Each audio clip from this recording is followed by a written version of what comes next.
Hello everyone who are watching us in the archived version.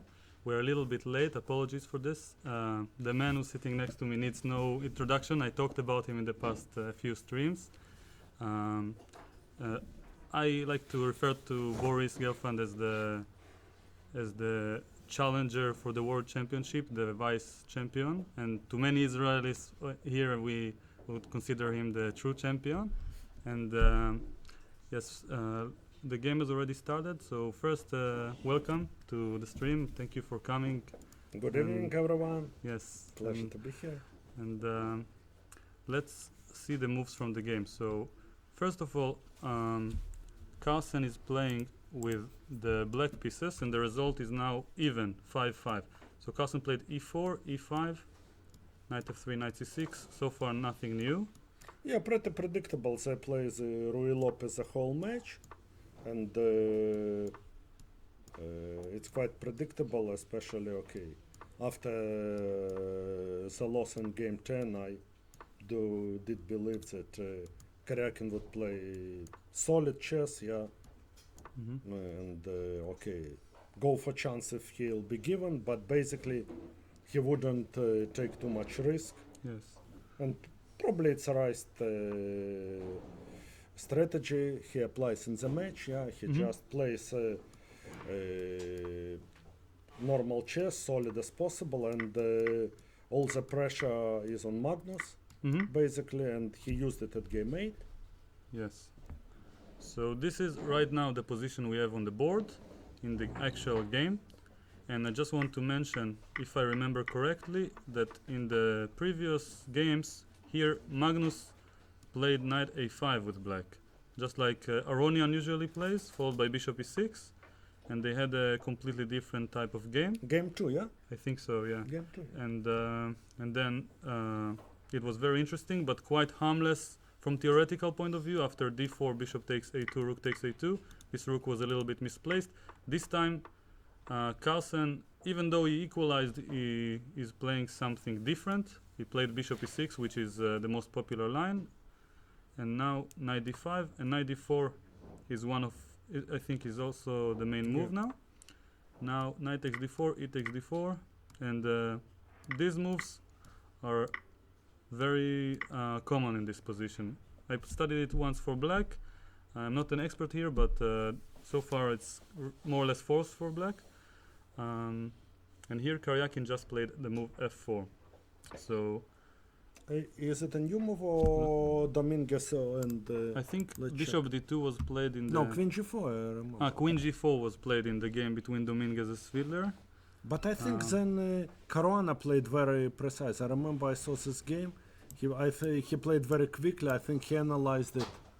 It's he entered some pretty forced line. So f4 was played only once before between Gopal and Sophie Millier. Sophie Millier, yeah. Yes. So also everything. 15, yeah. Other games were in 13, yeah. Yes, so this is a relatively new game, but so far nothing too dramatic. We don't have a novelty just yet. Black is thinking, as far as I can see. I think probably we should look at this position and just to discuss what position appeared on the board and what plans both sides have, and the strong and weak points of White's position and Black's position. Yes.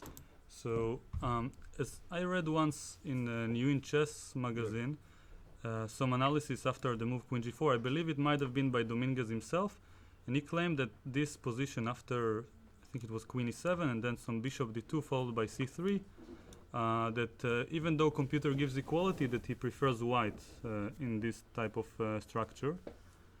I can't say I understand too much what's going on, but yeah, this doesn't... I wouldn't be too worried if I would play C3 and take. I wouldn't be too worried with Black. Of course, it's easier to play with White. Yes. But I don't think. Maybe if we have time, if Magnus is still playing, or he played already. He played C5, right? But still, maybe we take time and have a look in this Dominguez game and the Leco game, so to see more ideas what had happened, and there to see how Dominguez had won and how Caruana had neutralized White's advantage. Okay, so Dominguez against Wheeler, he played A4. A4 in 2013. Very interesting. The best tournament in Dominguez' career, yeah, Thessaloniki 13, yeah. A4 was played. Actually, I didn't know it, and yeah, but he still played very well since then, I assume. Yeah, with maintaining his rating. No. A4. He's very good player, but okay, normally he plays well. He's very good player, but this tournament he made +5 or something. And he won the Grand Prix. One Yeah. Grand Prix tournament, Oh. yeah. No, of course he's world-class player. He's very strong and solid player. Yes, and this was the more or less the same structure. Yeah. Now we played Queen G4. So right now this is not the game, in case anyone is wondering. This is the game from 2013 between Dominguez and Sviller. And now Yeah. Queen F7 and Bishop D2, C4, and I'm not sure if this is the game that Dominguez was commenting about Yeah. in the article, but I remember that he claimed that this position White is has some strategical. Yeah, but here it's we can see it's easier to play with white because, okay, black played c4, but in fact he just weaknessed his position. He didn't get enough counterplay, and now bishop attacks d6. So with I think the most trouble of this position with black that looks innocent, but basically and with everyone would agree that with precise play black shouldn't have problem. But black has to make a accurate move, move after move, and this is not so easy in practical game, especially now in the World Championship match. The tension is high, so probably very good choice from Karyakin. Let's see the game maybe till the end because The game until the end. yeah, So rook takes because a8. probably I remember it was very instructive game. Yeah, and it didn't last very long actually. Yeah. So here, Dominguez with white played f4, and then Sviller went rook a2, e5, h5 was played, and if I remember correctly, it was already a step in the wrong direction. Yeah, now he just won a pawn. Yeah. Rook takes e2, and rook a1, and he had already. Yeah, now he's in trouble because, okay, mating attack, rook joined an attack, yeah? Yes, queen b7, and then queen e8, and Yeah, now it's things are... I repeated once, and then went f5, Yeah. b3, c takes b3, queen e8, king h7. Okay, Black repeated don't once talk and more. play, Then but it's clear that white are... yes, and white was winning. White's attack is more quick. Rook f1 is a Yes, nice move, yeah, okay, because, okay... threatening f7. No, also mentally you used to get the open line, but here you see... But they just made a quiet move, threatening Yeah. f7, and after Yeah. rook f7, Yeah. once again a quiet move, Yeah, yeah. and Sviller resigned. There is mate in 3, Mate and in- very yeah. difficult Yeah, to prevent. So beautiful attack. yes, and this is one of the many examples of how it can go wrong in this structure. Yes. If you have time, if Karyakin is thinking, or he made I his think he move made a after move. Queen g4. So let's go back to the game. f4, c5. Now Karyakin played queen g4. Oh, yeah. And when someone would think, I think we should look at Leko Caruana game Mhm. to see how black should play in this position, to see the way top player showed in as black side. Yes. Maybe we do it now and sure. then we return because okay, soon they'll start thinking and we'll have Yes. all the time to discuss the position. By the way, I have a practical question regarding this yeah. type of structures.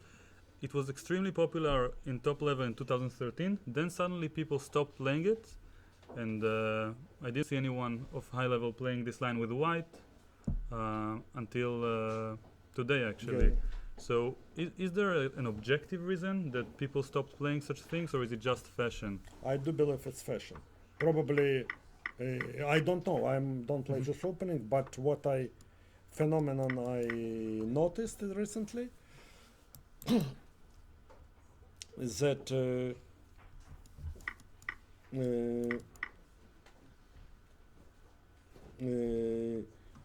it's possible to find more and more new ideas because many moves are proved to be playable. So players normally try to surprise and play something new, just to surprise, because here probably they felt the type of position, you see, that they have to be accurate with black. Yes. Then somehow mentally nowadays it's not popular. Yeah. I personally see no problem if position is slightly worse, I have to defend, but many people have a problem with it, so they try to find arrow. Thank you. And many also black has many options, like after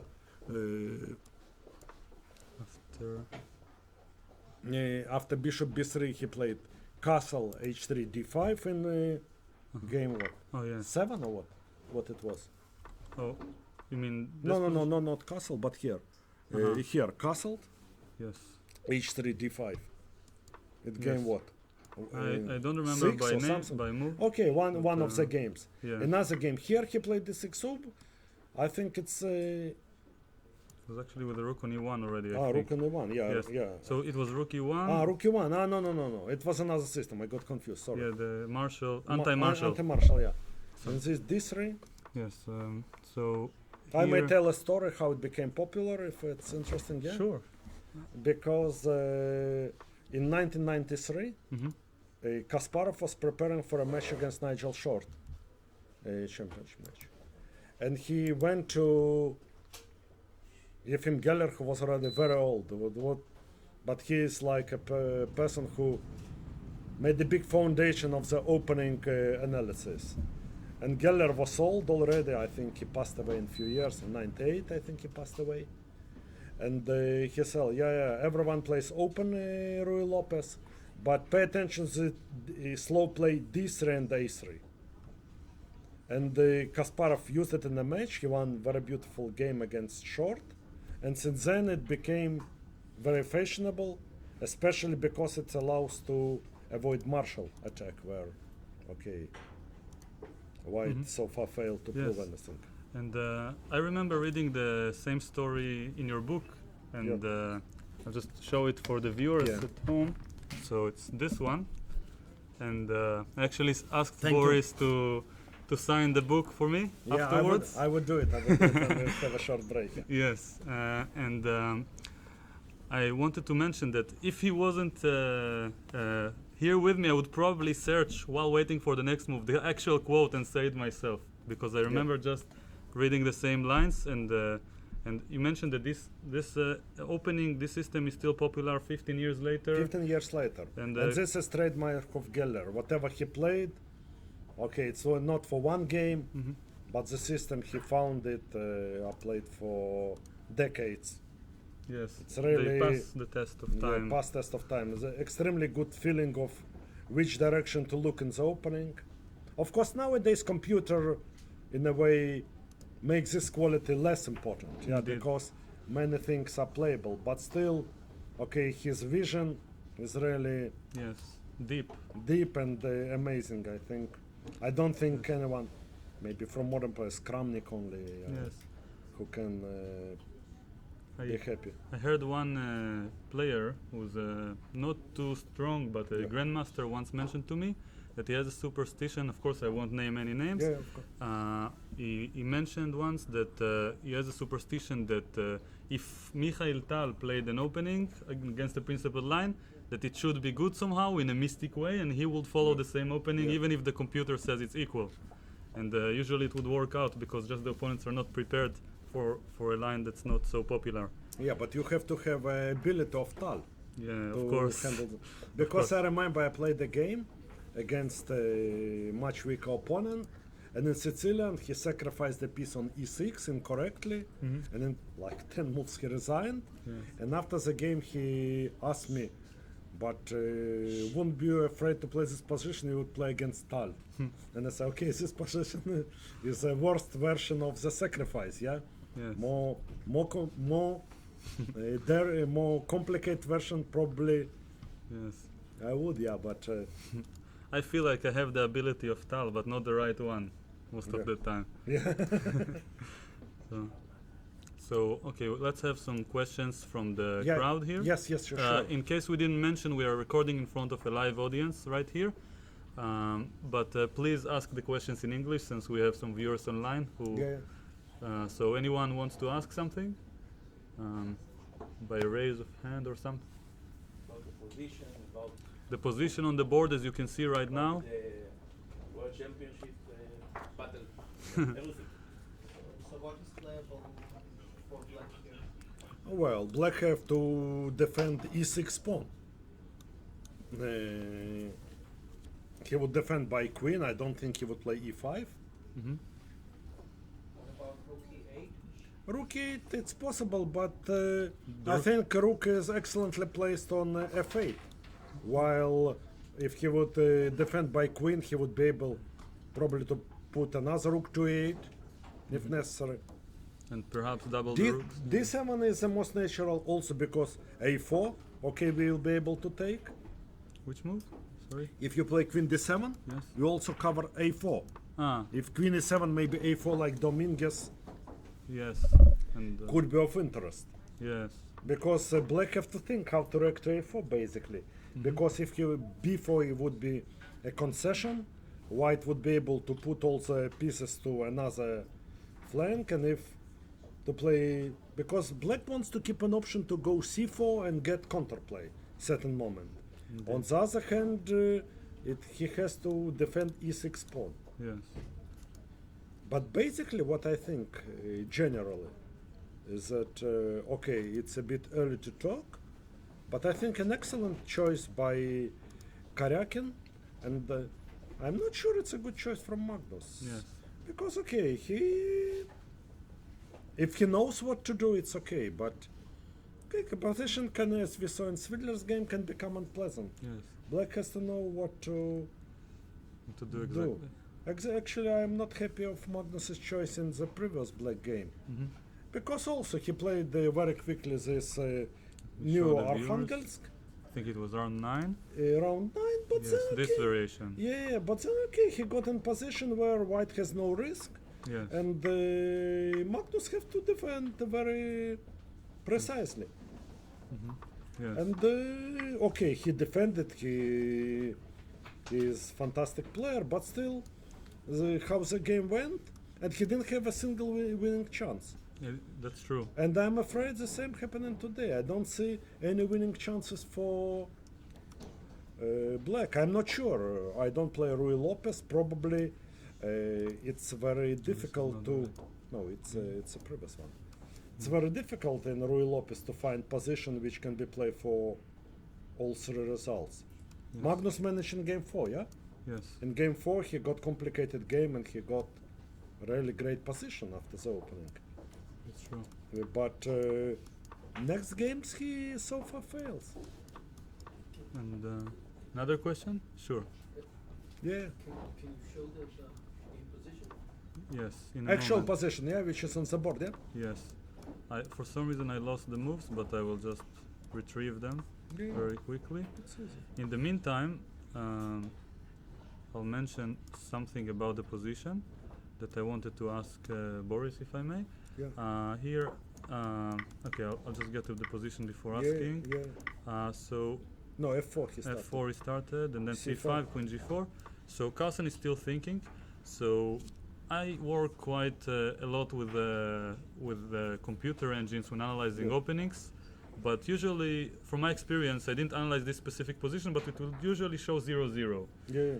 And many strong players say that this position is practically better for white or more challenging for black to play. And I believe them, and this is why I think that the same, but I don't fully understand it myself as an average grandmaster, I would say.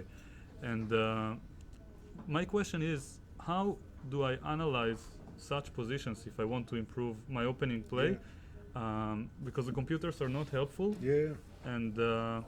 and assuming that there are not a lot of games being played by top players. yeah. So how to analyze it properly? If I prepare, let's say, for a tournament game or for let's say, just generally analyzing the Yeah. opening. I think it's a very good question, and we should make here, let's say, tell between two things. One position, computer shows 0.0, but it's tactical position. Then you can analyze by yourself, go deeper in the lines, or such a position where it's positional game, where it's really difficult without by alone and without computer basically assessment. I think a good idea would be to play some training games with someone of your level, or through a site, or if you have someone you can play. What time control? I normally play like 15 plus 10. Okay, play. If you play only with one color, okay, play with one color. If you can play with both colors, play like 3-4 games with different colors. Then you would see much easier the problems. Yes. You would see if you like this position, if you really believe it's equal, or you really think it's. I do believe it's the only way, because okay, maybe computer shows first 10 lines is 0.0, yeah? Also possible. So it's would be very time wasting to go move. It's not a move after move. One should analyze, Should feel the position. should feel the position. Yes. And this With the is kind hands. of position. I know, for example, that what I heard that players like Veselin Topalov or Petr Leko, with each opening they play some training games. I think it's a bit too much. Some position, okay, with your experience, you know how to play. Yeah, basically, you cannot analyze everything. But such position where actually it's very difficult to say what's the plans for both sides. Yeah, a lot of finesses. So if you play with a player of your level, nowadays there are possibilities. Yeah, you can log on to many sites and find or ask your friend to play with you. Yeah. And is it preferable to play over the board physically with a wood chess set? I think the scientists who work with children and basically said that whenever you make an actual move, it sticks better with your memory rather than when you press a button. Yeah. For example, when I analyze, and especially after this when I try to remember a wise, I always try to play on the board. Yes. It sticks in your memory much better. Yes. And there is Yuri Rozovai, famous trainer, taught me, and then I read some scientific paper about it. Yeah. Yes. Because it's a motoric or things like this, it's better. It's one of these advices that Yeah. I hear so often, Yeah. and I've known it since I was 12, but Yeah. applied it. I will probably start applying it in a few years when I'll finally be disciplined enough, because Yes. it's so tempting to just do it, to play on blitz or rapid over the No, board when in you the play, internet. when you play, it's one thing. But I tell when you analyze, especially when you try to stick and so. No, when you play, the point is when you play with someone over the line, you have to play on the Yes. internet. Yes. So probably it's applicable. If Yeah. you play with a friend in a club or you play at home with a friend, it's another story. Yeah. But when you try to remember, Yes. I think it's with me it helps. Really helps when you really. So on most of the tournament, I get a board, and before the game, I try to go through some. Yes, and I also wanted to mention, maybe I'm not an expert in science, of course, but the fact that we apply, there's not only brain memory, there's also muscle memory. Yes. And I sense sometimes that, for example, growing up, I played with the Sveshnikov my entire life, and my hands would just play these moves even after I studied different openings. Whenever I would play blitz, I would just play the opening moves without even realizing I'm doing it. And I would have to be very careful at the first move at every tournament game, not to play c5 by accident if I prepared another first move. And yes, it's engraved in your memory. yes, and also, for example, I believe that if you use other senses, if you, other than seeing, you can hear the pieces on the board, you can hear the actual wood, you can smell the pieces. You can remember it much better. Also, and, let's say association. If the move is associated with something, then it's very good. Yes. Then it's very good. Yes. And I think we missed 2 questions already. Oh, yes. Yeah. So Yeah, you wanted a. yes. So this is the position on the board right now? Yeah, queen d7 as we predicted, yeah. Yes. If you could explain a bit about your process of thought, how to proceed, either with white or with black. What is the essence of this position? What is Yeah, it's a good question, and as we saw, we are quite lost, yeah, because white has many plans and many finesses. One of the plans white can play, I think bishop d2 is the most natural move in my opinion, yeah, Yes.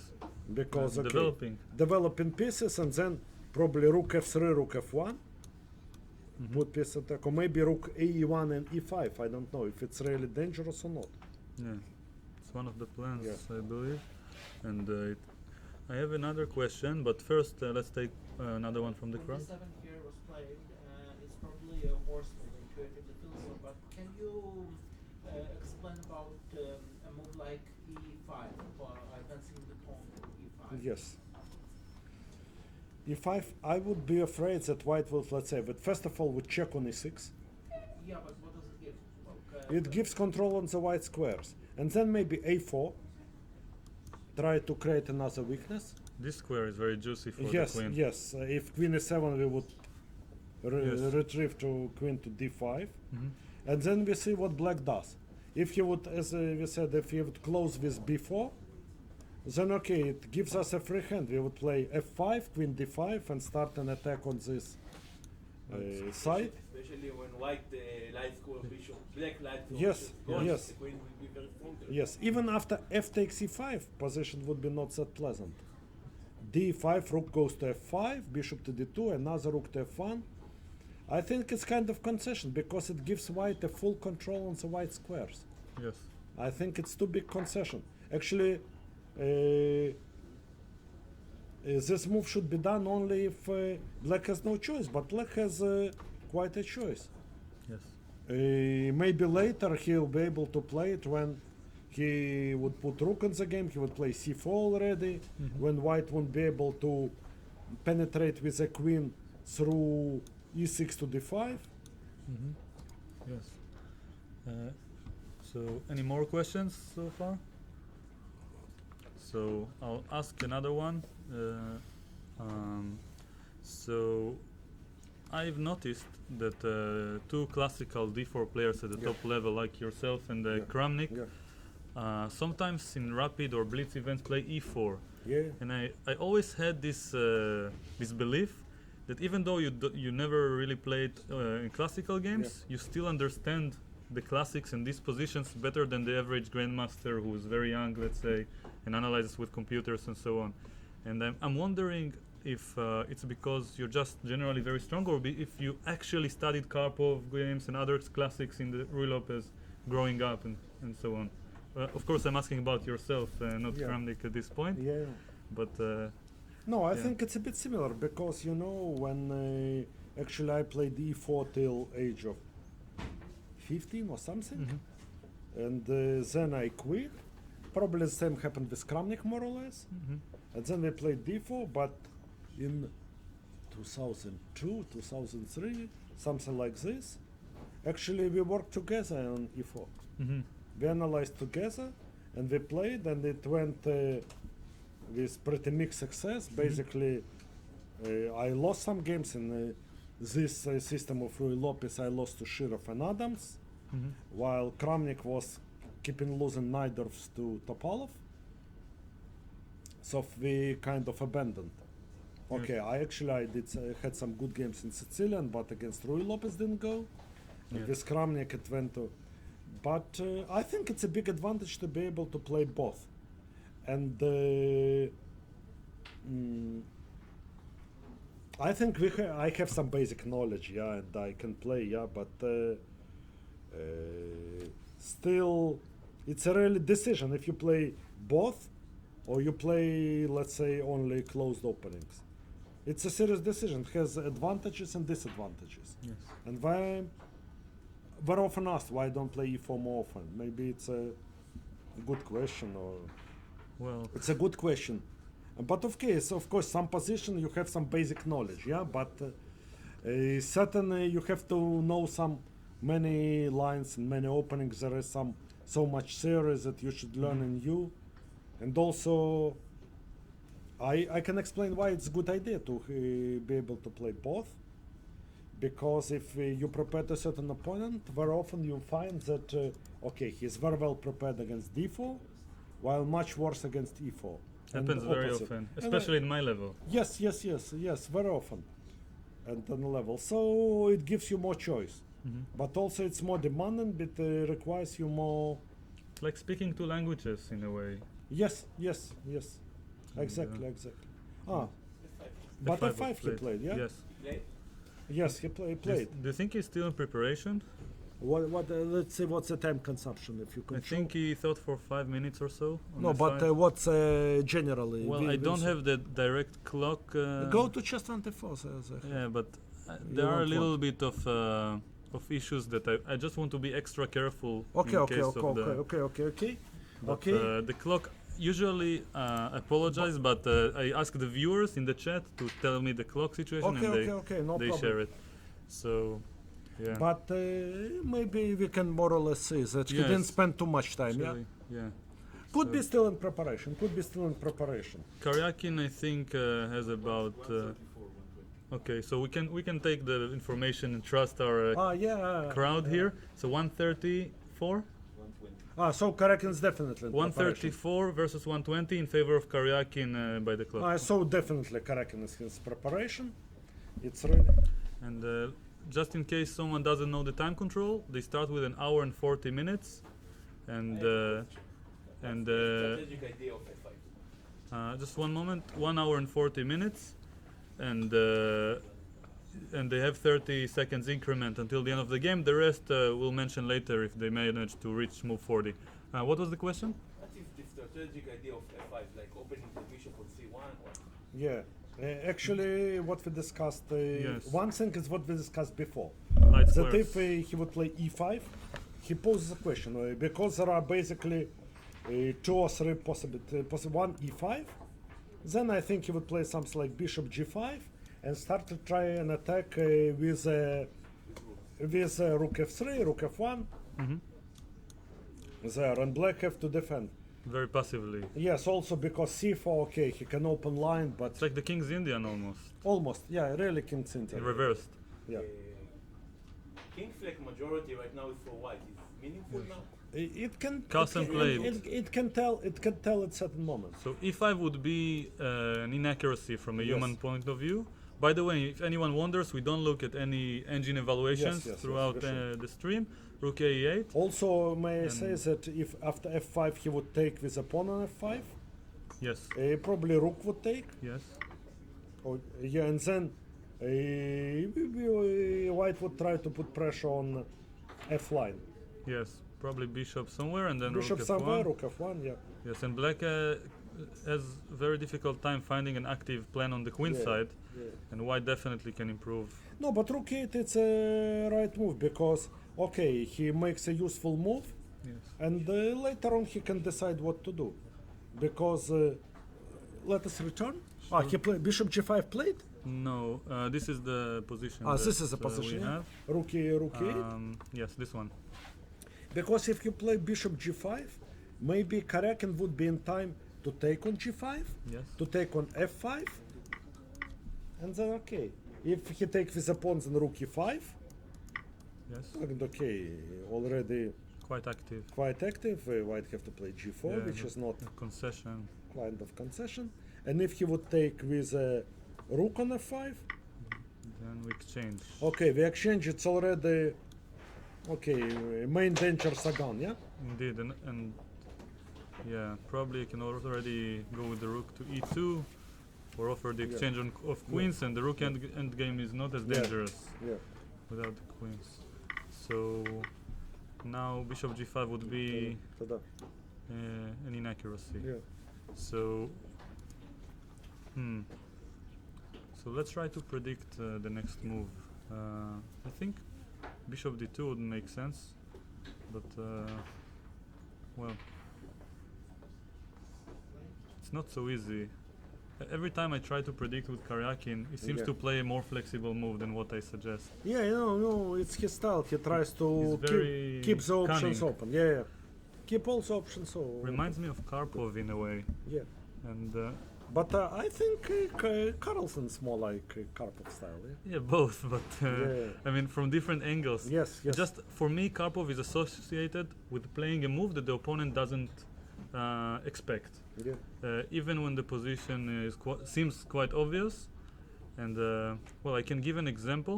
Yeah. So Okay. from one of It's the very good. earlier rounds, I believe it was one of the first rounds. Let me see if I can. No, it's not this one. Maybe this is the first game. So this. So I believe it was actually this one. Somewhere around. Yeah. No, actually. Actually, strange for me why Carlsen doesn't repeat this system. Yeah. Now the today Marshall. D3 he played. Now today he played no, D3. he yeah. didn't get it. But after Interesting. D3, you can still. No, probably. No, different. Yeah, cannot But force it. then he played the because I think it's Just I'll see one. No, this is not the right no, game. No. I don't remember. Carson was black, so it probably was one of these games. Probably game number 4 when he was pressing. Yeah, because So- here okay, it was all more or less analysis. I don't know. Yeah. So anyway, I'll just show it on the board because I can't find where I put it Okay. in this board. But as far as I remember, they had this opening, Rook E1, I believe. Something when Carlsen played Knight C4 later on. I think it was something like this. Something along these lines. And for castles, let's say H3, D6, D3. No, Ah. D3 because No, sorry. no, something. No, maybe D3 without Rook E1 because. Oh yeah. or No, not. but the point was that Karyakin played Carlsen with black played Knight C4 at some point. It was actually the game we mentioned earlier where they had this anti-marshal, and I'll find it later. But Karyakin was expected to play B3 Yeah. and harass the knight, Yeah. but instead he just simply waited with Rook E1 Yeah. and so on, and he wouldn't play the obvious move that you'd expect from him. So let me see. For some reason, I have to input the moves from the beginning again. Doesn't save it, but I actually have another small question that comes from a quote that you put in your book about Petrosian. By the way, Karyakin is still thinking in the same position. So the quote was one of the two big major advice that you received from Petrosian when he was mentoring Yeah, you. It was something along this line. You should think about each move, even in blitz. Yes. And when I saw this position yesterday, Yeah. 2 days ago in the previous round, when Karyakin played D5 quite rapidly. 45 seconds.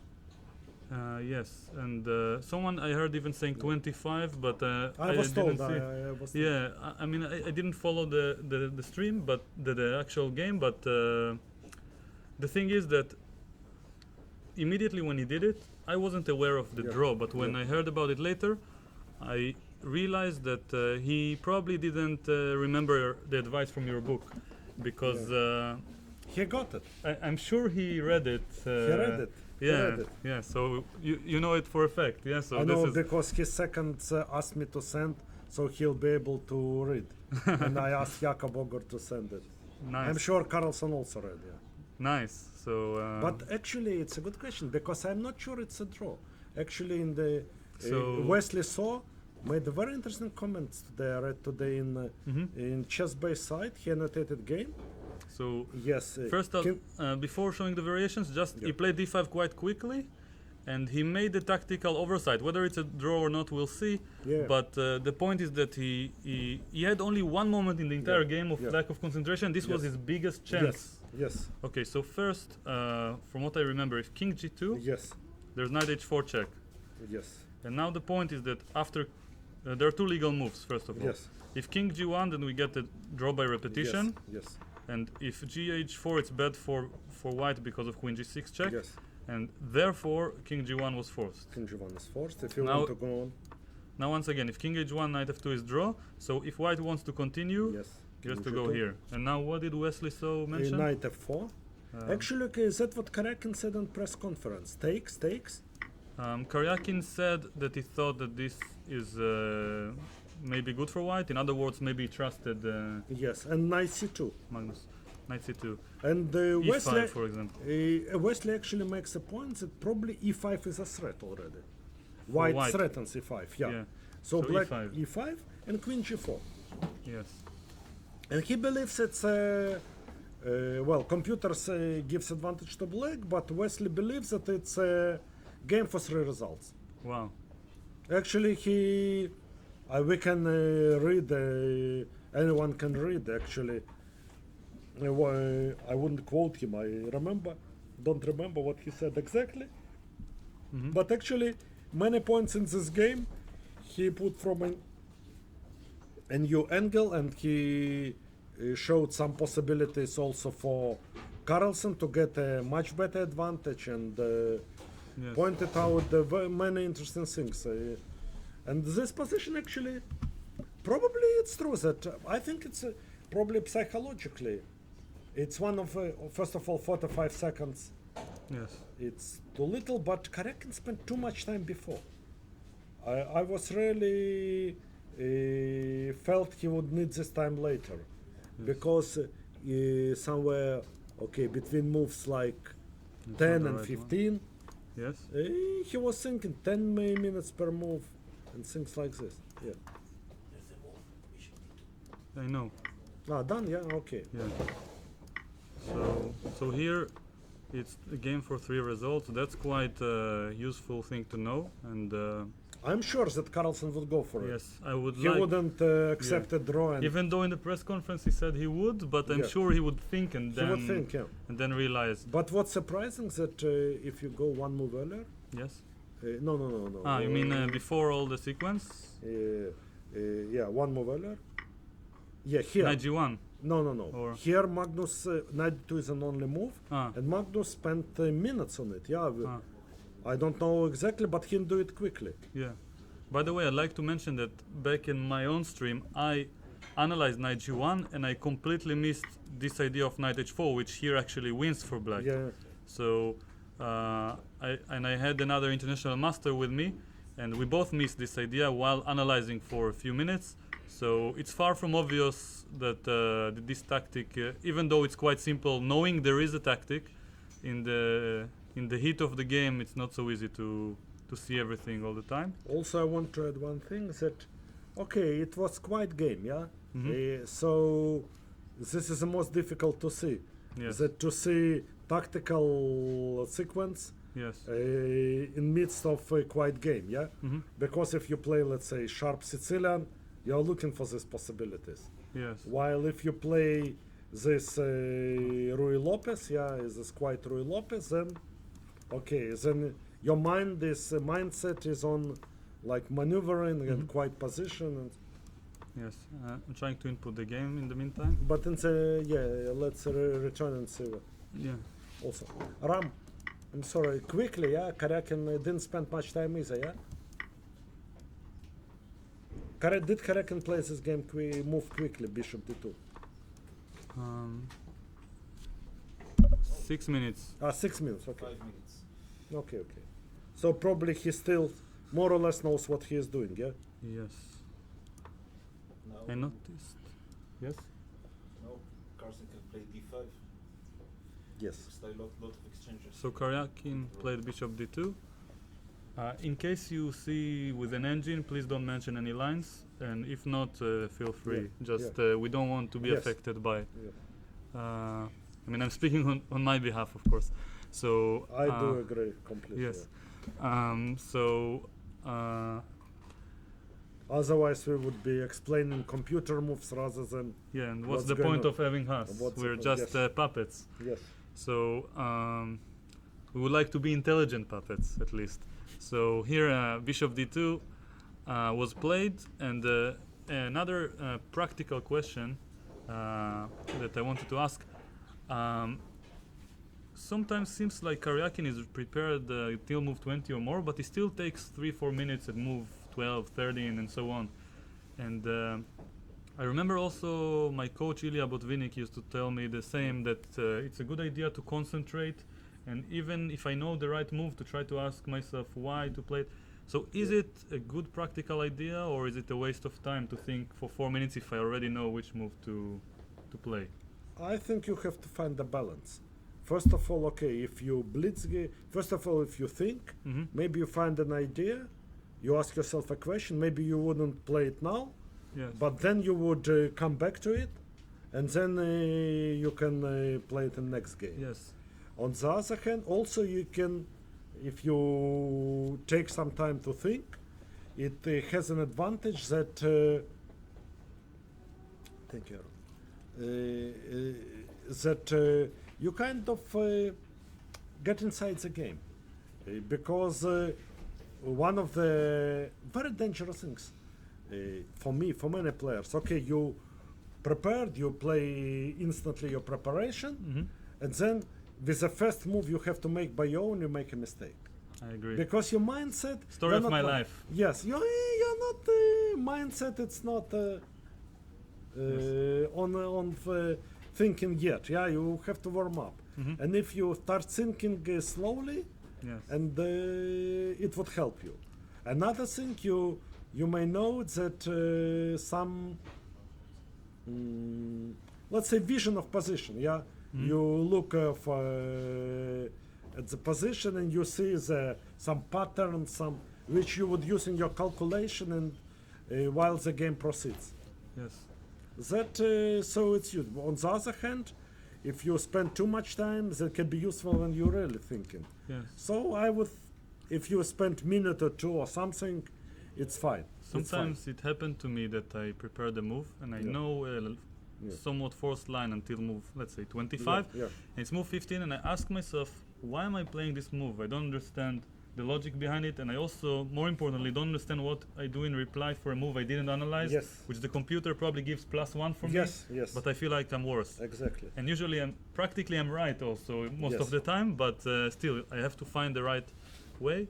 And I found myself sometimes like making another move just because I didn't understand why to play the move I had prepared. And I'm not sure if it's I mean, how to avoid it. This is probably my question. I was thinking what I'm asking. No, actually, maybe it's correct decision. I think if you, I can tell you that when I played World Championship with Anand, in the only game I won, in Game 7, we found a very interesting idea in Slav. Yes. Maybe we can show on the Yes, board. sure. if we I have was time, about yeah. to suggest. So let me see. Just as a challenge for myself, Yeah. if I can remember. So let's see. So it started AC. A6 first, yeah? No, Or actually I E6? played knight c3, knight f6, e3. Yes. I use this move order, and here And now we play A6 and knight F3 E6. Next F3 Queen E6. C2, knight No. or B3. no. Here's it was C5. C5 first, yeah? c5, knight bd7, and here the And now Queen tricky C2. idea is queen c2 Exactly. to keep on the options open. Is c5, b6, B6 yes, takes, takes, and now we took I with think, no, the knight. it is c5, bishop C5 d2, is what I remember. bishop d2, knight b6, Yeah. Yes. rook c1, Yes. he took on d4, and played bishop d6, yeah, I think, no, Mhm. or bishop b7, no, what he played. I will look it up in a minute. Yeah. Yeah, but I just want to mention at this point that something I mentioned already many times in the past, that one of the toughest areas in chess, even at the top level, even though I haven't been there, just heard Yeah. it, is move orders in the opening. Move orders, it's very tricky. Even when you know it, you don't really always understand it. Yes. And, It's especially nowadays, with a lot of theory. Many players try to, by move order, to deviate your opponent from known territory to unknown, and to put new problem. And also, what I would return to what you said about thinking in the opening, that very often you analyze some lines and they're very similar. So very Yes, easy exactly. to, you have to think, just to have a clear picture that you play this against this and this against this. So if you spend like few minutes, it's normal. Yes, I also used to make this mistake that instead of making the moves with the physical mouse Yeah. to make the Yeah. piece move, Yeah. I would press the space bar, Yeah. and it will be the same physical movement for every Yes. move. So there Yeah. won't be any Yes, difference. logical connection between the Yeah. positions that look similar. So pressing the space bar, I think, is one of the worst diseases. What yeah? this is, word we- function. We should ask maybe to disable it. Yes, exactly. Maybe there is an option like this. I'll probably, if I'll find it, I'll make a video about it. So here we have this game, and No. sorry, this is not the right version. None was white here, so probably this Yes, one. Yeah. So Rook c1 takes, bishop d6. Yeah. so And let's- here it's very interesting moment yes, bishop d6. because we analyzed this queen c2. We found all this idea, many options, and in the morning my seconds told me that knight a4 computer shouts it's much better, the best move. You mean here after bishop Yes, d6, yes. knight a4? Oh, I Yes. remember reading it somewhere. Did you write Yes, it in your in the book. positional Yeah, book? The previous Yes, one, in yeah. previous one. Yeah. So knight a4, Knight a4. yeah, and takes. Knight takes, or knight c4 is also possible. Mhm. But takes, I think bishop d7, queen a5. Yes, And okay, some lines, okay, and computer says Yes. plus 0.40 or something. yes, But then, on the way to the game, I thought that, okay, Mhm. something, I felt something. And when I came to the game, I decided that I tried to think. yes, And I played bishop g5. yes. Okay, it's tough decision because, okay, your No whole preparation. no preparation at all. I only use this line after knight a4. That your whole team thinks about works for hours till 7 o'clock in the morning, and you do something against. Yes. So if I would lose this game or something, Yes. okay, then first of all, or simply okay, in few moves the game would Mhm. go to Yes. draw. Okay, Yeah. then okay, they'll be disappointed. All their motivation would be killed. Yes, But still, I believe that Dwight's position and once this game. yes. Actually, then I analyzed it and I played Ah. bishop d3 in my next game. And oh, In a few years, I played with Aronia, I played bishop d3 there. Mm. But okay, that's when you feel it, you have to go. where exactly bishop d3? No, the same position, move 12. Move 12. Move 12. Okay. Uh, Yes. So Bishop d6 here, and bishop d3. I played against Aronia and also I got slight Which time advantage. control? Classical? Classical, yeah, Alechen Memorial. Uh-huh. Okay, okay, so slightly better than slightly worse. Okay. Yeah.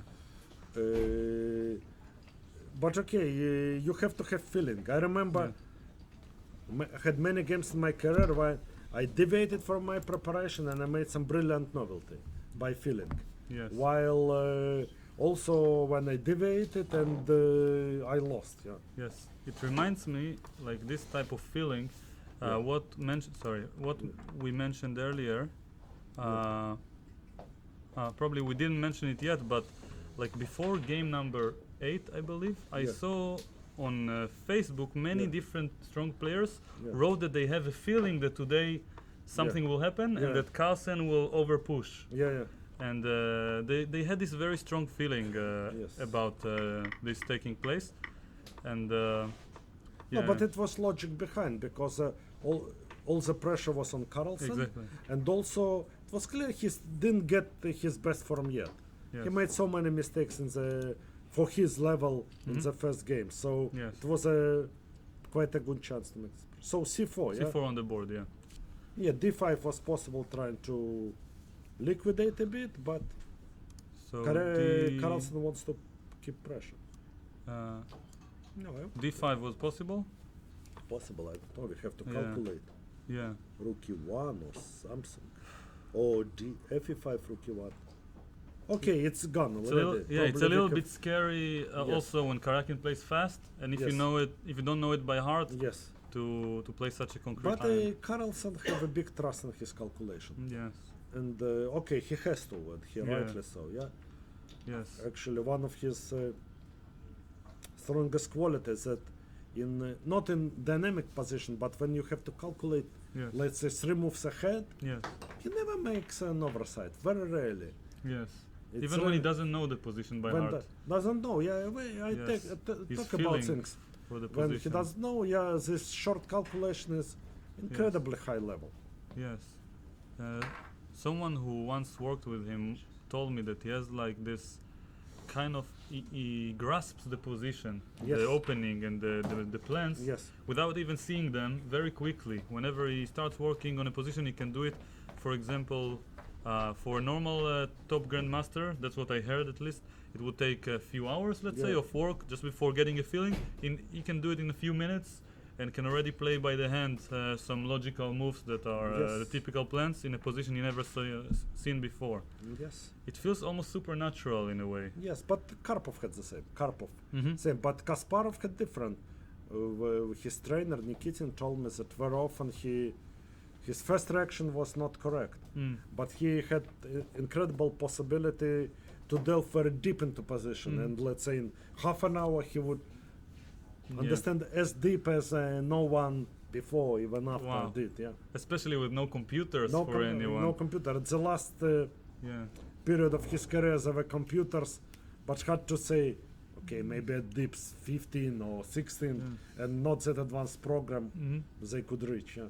I heard something that I don't remember if it was in your book or somewhere else, but that Kasparov at some point, in the age of computers, stopped trusting this ability of his and his feelings. No, not in mine, in I a way, when he didn't. Yeah. So I don't remember who mentioned it, but that like one of his things that might be regrettable that he stopped following his own intuition because he studied the openings with computers so much and he wasn't thinking that he can Yeah, he truly- lost his. He's like his mentality. He like with all these technical things, he very easily gets excited. Yes, And probably it worked against him. yes. And so here c4 was played and well, it starts to remind me a lot of the position we saw between Dominguez and Svidler. Okay. If white cannot push a4, so this is probably a plus for Carlsen. Yeah, big plus. Yes, but other than this, the bishop can still go to b4, Yes. and black still doesn't have any forced way to release the tension Yeah. in a Maybe good bishop way. before allows bishop e5, Mm-hmm. because now bishop Ah. cannot get into Yeah, this flank, and then rook f6 is necessary, and yeah, and then rook. And there's no bishop g5. no bishop g5. So probably it's let's put the position, actual position, please. Yes. So Maybe c4. maybe it's good to think here. Yeah. Maybe rook f3.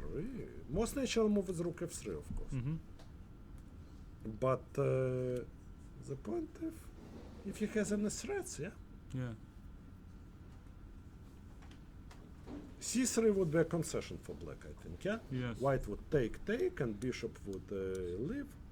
Let's say So- put rook f3, yeah, or Yes. something. c3. This is I might be a don't like- concession for black. Yes, and bishop goes to e3 somewhere. Yes. Okay, now Mm. white has a free game. So yeah, he can go rook f1 next. Rook or, f1 next and go for attack. Actually, probably rook f3 he wants to go for attack. Let's think. Yeah, rook f3 Prob- seems like the most logical move. Yeah, because actually, okay, what other moves he can make? Yeah. King h1 is okay. Yeah. Nothing. Usually. A4 here doesn't go, yeah? I don't know. Maybe c3 now. c3 now, or even cd3, cd3. Yes. And b8. No, but then fe6. And then rook a4 Rook is F4, possible. Yeah, then rook Yes. f4, yeah. Okay. Yeah, a4, let's say. So c3 maybe. Should I take on f5 at some point? Maybe. But maybe queen f5 already. Yeah. And Takes, and So b5 A4. is. no, a4 is Maybe a4 is interesting move. it's possible. Yeah. And c3, let's check at c3. Because now we'll be able, let's say, take, and then we'll be able to play b4. Before. Mm-hmm. Let's say, for example, a5. I don't want to allow a5. This pawn can be both strong and weak, Yeah. but Yeah. Well, a4 is a very committal decision, and probably it's the reason Karyakin is taking his time now. Yeah, but here already a game would go for 3 results. Yes. Here it's already game gets sharp. Yeah. I'm sorry, Tal, I'll be back with you Sure. in 2 minutes and No I'm problem. sorry for everyone. Yes. And here, so let's try to say a few silly things without anyone correcting me for these next 2 minutes about the position, and later we'll test my variations with our expert hero of Israeli chess. So you can also take some questions as well. If anyone wants, you can raise your hand. So yes. To ask Boris. Okay, but he will come back later. Because instead of c4, Carlsen would play d5, trying to get rid of his double pawns with a lot of exchanges, probably very drawish position. Would you like to ask it when he's back? Yes, so my question is, does he think that c4 is a winning attempt by Carlsen? Okay, Is Carlsen so playing for a win now? I'll let you ask it Does he avoid that, when he comes c3 back. playing d5? So c4 unbalances the position. okay.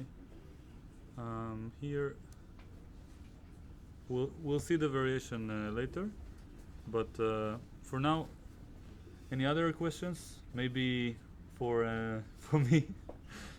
Not that I would expect, but so here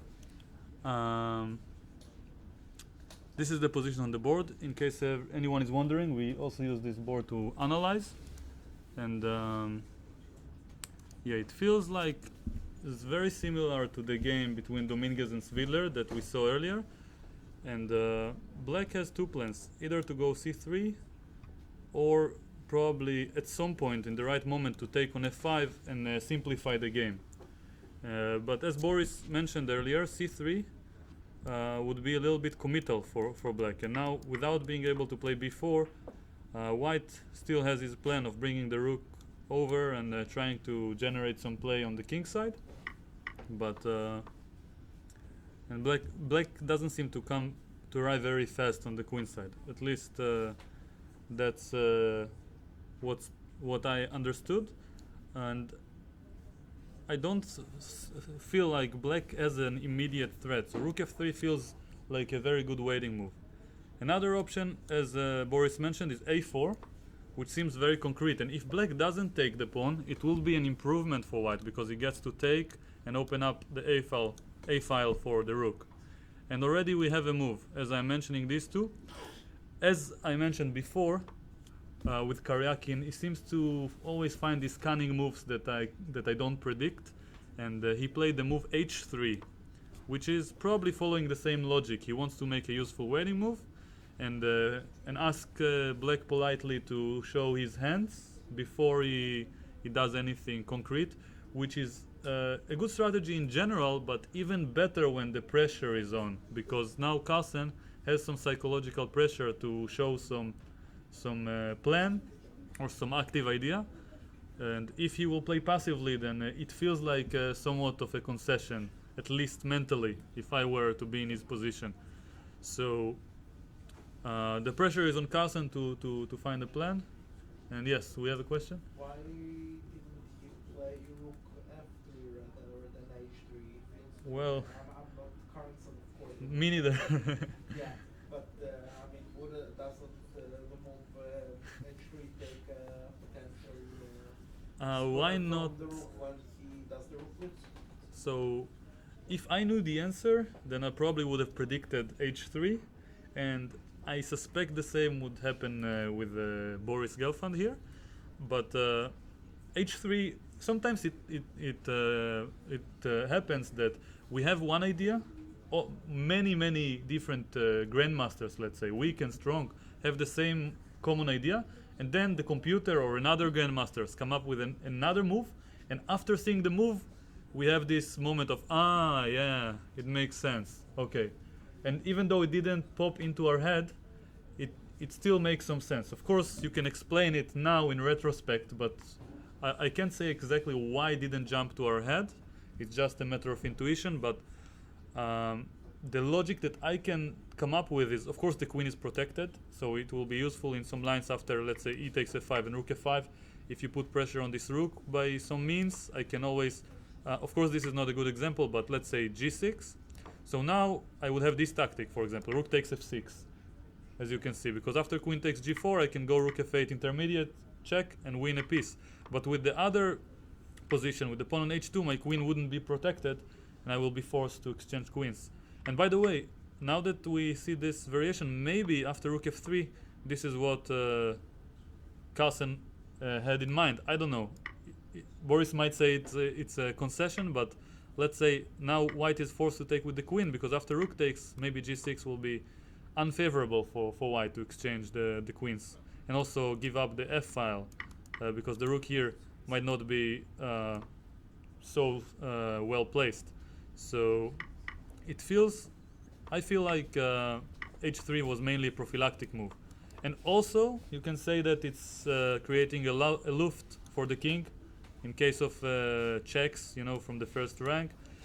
And there are other different explanations. You can also say that in some spiritual way, not spiritual but positional, deep sense of the word, white is playing on the light squares, and he enforces, he strengthens his grip on the light squares by putting another pawn and taking further control on more light squares. So these are the different explanations. The move in itself is extremely logical, but yeah, I don't think it would come naturally to most people who stir this position, because I was taught, at least when I was very young, that when I see a position, I should think about two things first before looking at anything else. To ask myself, what does my opponent threaten? And here usually, and here and also in other cases, the answer is probably nothing. And then I think with the second question, the follow-up question, which piece doesn't work? And welcome back. Yeah. So in this case, rook a1 feels like it doesn't work, and rook f3 by rook f1 is the natural way to activate the rook on a1. Another natural way is a4. Karyakin played the move h3, by the way, and we didn't predict it, but it seems like a prophylactic move against this sequence. Yes, it's true, but g6 is not a threat. Now he would be able, yeah? Now rook Because- f6, probably. Yeah, now rook f6, yeah. Yeah. But then if with a pawn on h2, maybe bishop h6 would be possible.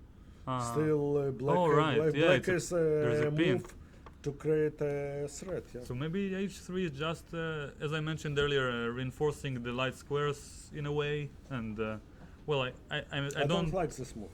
yeah, Don't like I'm this. not confident enough to mention such a thing I about think he Karyakin's. just waits, yeah, but, he just waits, yeah. Yeah. Let's say, show me your intentions, yeah? Yeah, but I feel this is one of the things. One moment, we'll get to the question. One of the things that differs between, I would say, an average grandmaster and a strong grandmaster is that they dare to disagree more often with other strong players and with the computer. I had the privilege to work with some players above 2650, and they very often look at the computer move. I would never say anything about, and they would just say, no, it's a wrong move. And even if I'll prove them wrong, they will still not agree with the computer. And even if they're wrong in this particular case, it's one of these qualities, I would call it confidence in general, that makes a player and a person have a strong character and let's say the right approach for long-term improvement. So back to the question from earlier, yes, for Boris. Instead of as mentioned. c4, Carlsen could play d5, simplifying d5, probably with Roish position. So do you think c4 is a winning attempt? I don't know. I think it's we should analyze this position. I'm not that sure. I need time to think if it's really simplifying or not. Maybe some But problem. do you think now Carlsen is playing for a win? No, I don't think Carlsen. Probably, but also we should see what's going after d5. Probably Carlsen normally it's his style. Yeah, that if one move simplifies, another keeps equal position with tension. He always keeps tension. It's his style. But we Yes. also have to double check if d5 is really achieves this goal or some problem persists. Let's say rook a e1. developing first of yeah. all. D4, rook e4. EF5, rook f5. Yes. I do believe some pressure remains. Exists, yeah. Remains. Pawn on c5 is hanging. Yeah. And if you don't play f5 but e5, then okay, white kind of advanced. Yeah, every single piece of white is more active than black's Yes. counterpart. Yes. So that's usually enough to determine that it's slightly unpleasant, if Yes. not objectively worse. Yes. Probably he was not confident of this position. Yeah. Doesn't look that clear to me that this position is Yes. drawish. Yeah. Yeah. And also, if he can play c5, okay, c4, h3. I don't know. Um, No, let's return to actual Ah. position. Yeah. sure. Exchange on d4. What? What? Exchange on d4. Rook a DE, you mean? No, after exchange on d5, exchange rooks on d4, Queen e4. queen e4. What's the problem? In this position? Yes. Okay, c5 pawn is hanging. White squares are weak. Ah, you mean Bishop is slightly better than another one. So every single piece is a little bit more active. You can claim that the bishop on f6 is active, but it is on the same color as the central pawn. So from positional point of view, this bishop is the stronger Yeah. one on d2, and well, Plays black is the one who has to. c4, rook to e8, prove. Black has more space. Yeah, of course you can. Yeah, but even if it's objectively equal, the nature of the position, as far as I understand, is that black is the one who has to prove equality. Yeah. And it doesn't seem like black has too much to prove in the position from the game compared to this position, because it is not less active, at least not as much as here. So I would be afraid to go for such a position with black without, let's call it the computer's affirmation. Yeah, approval. So let's go back to the game. So we have the move h3. And Carlsen with black is thinking. No. Bishop oh, b4 sorry, that no, was no, not no, played. no, Yeah. not the right Yeah, move. here h3, yeah. So Carlsen is thinking. What are the main candidate moves that jumps to your head here, if you were to play black, before calculating, like?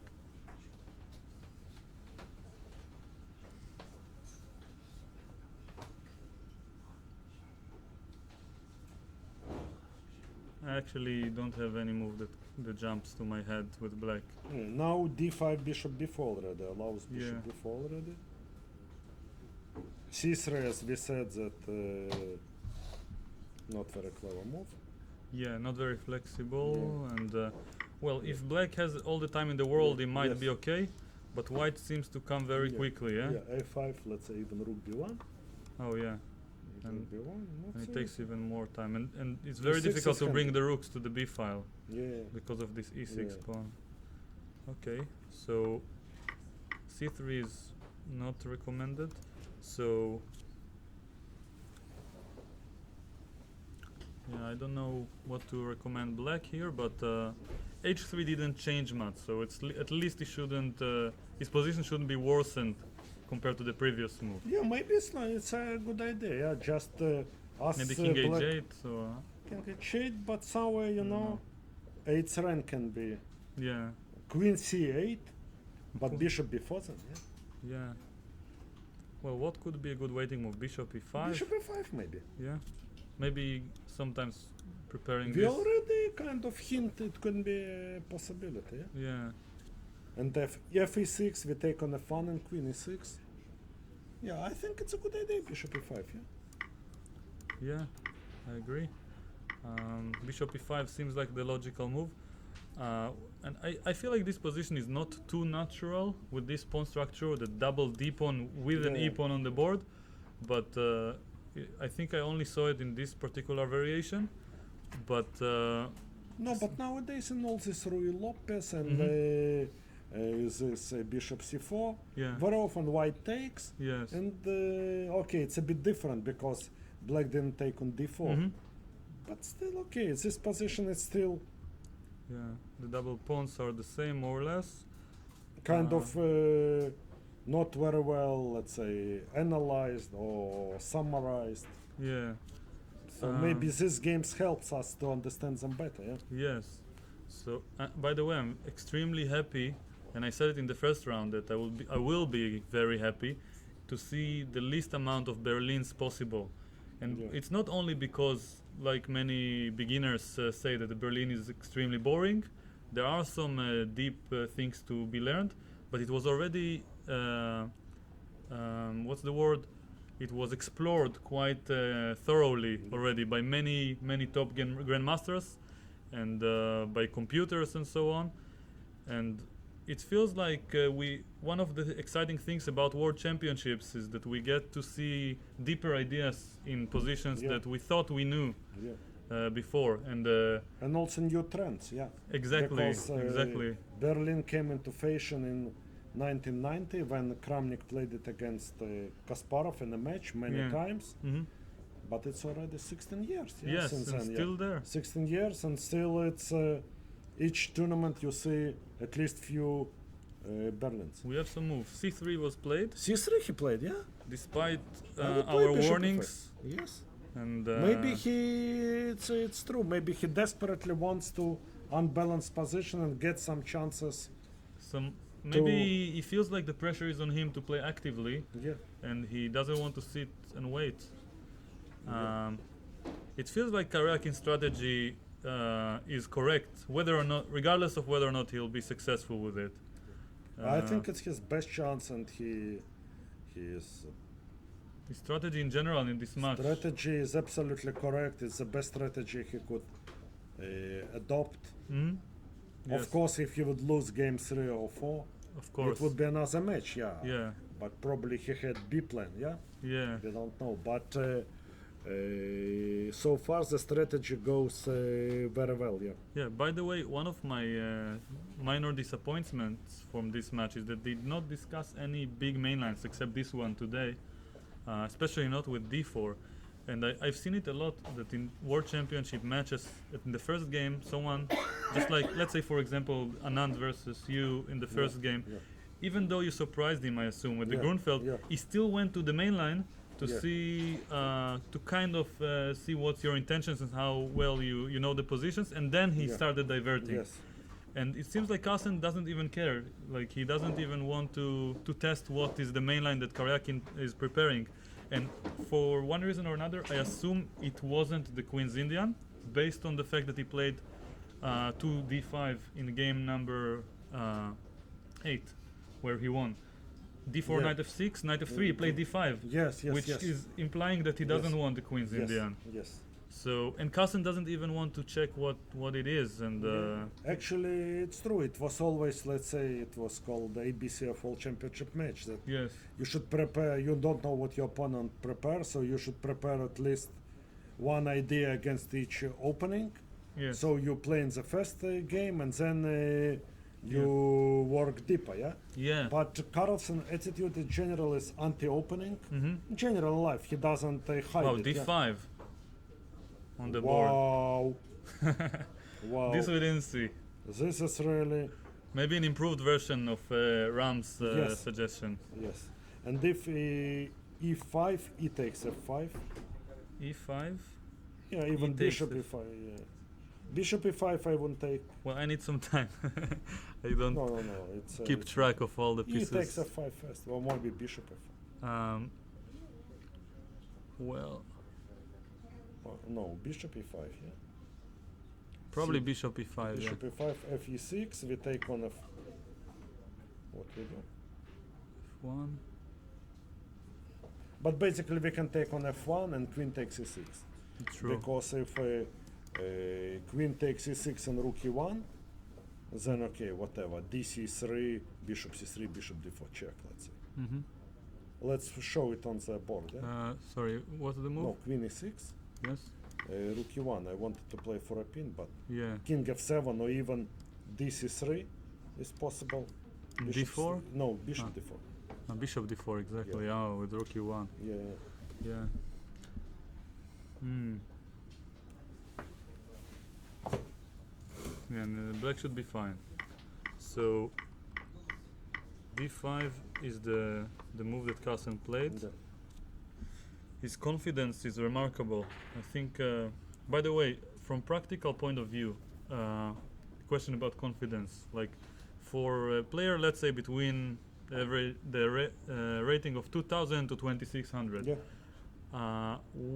where is the healthy, let's call it, amount of confidence in a practical game? According to your approach, of course, there are different, different approaches, yeah, yeah. And it might be valid for Yeah. different opponents, but Yeah. generally, just a very general concept. Everyone knows that being inconfident is usually not a good idea, and everyone knows that being overconfident might be bad. But I mean, the two let's call it the two healthier options are being, let's call it, humble, and being a little bit overconfident. Just a little bit evaluating ourselves more than our level. And I heard different. My attitude is being a bit overconfident. Mm-hmm.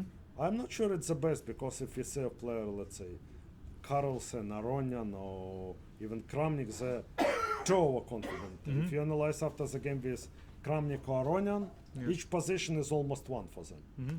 Whatever, probably they. But okay, they're one of the most successful players Yes. in the circuit, yeah. Yeah. I don't think you should be too humble, yeah. Mm-hmm. If you don't believe in yourself, Maybe in life, not in the game over the in board. life it's good, but in the board, if you don't believe in your abilities, Mhm. okay, it's not a good sign, yeah. Mm-hmm. But also you should be objective, in my opinion, yeah. You should base your assessment on calculation, on Mhm. your feeling of position, not on your ego, yeah. Exactly, That yeah. I am the best. Yes. That's what I feel, yeah. Probably the ego should be aspired to be reduced as much as possible. That's my view, but also very often it's with different attitudes. Yeah, but well, I haven't met any of the world champions or top grandmasters in a moment yet, but when I met, let's call it, in youth championships, all the top players, let's say 98% of them seem to be very humble and very Yeah, modest, and this yeah. it seemed to be like the main common quality between all the strong players, their character rather than Yeah. approach to chess. The approach was very often different, but seems like the ego was very low from their point of view, and yeah, they wouldn't consider themselves better humans or better people than Yeah, anyone yeah, else. yeah. And yeah, maybe it's quite an interesting lesson. Yeah, but of course you have Kasparov, Yeah, yeah. even Karpov, yeah, with Yeah. people with a very strong ego.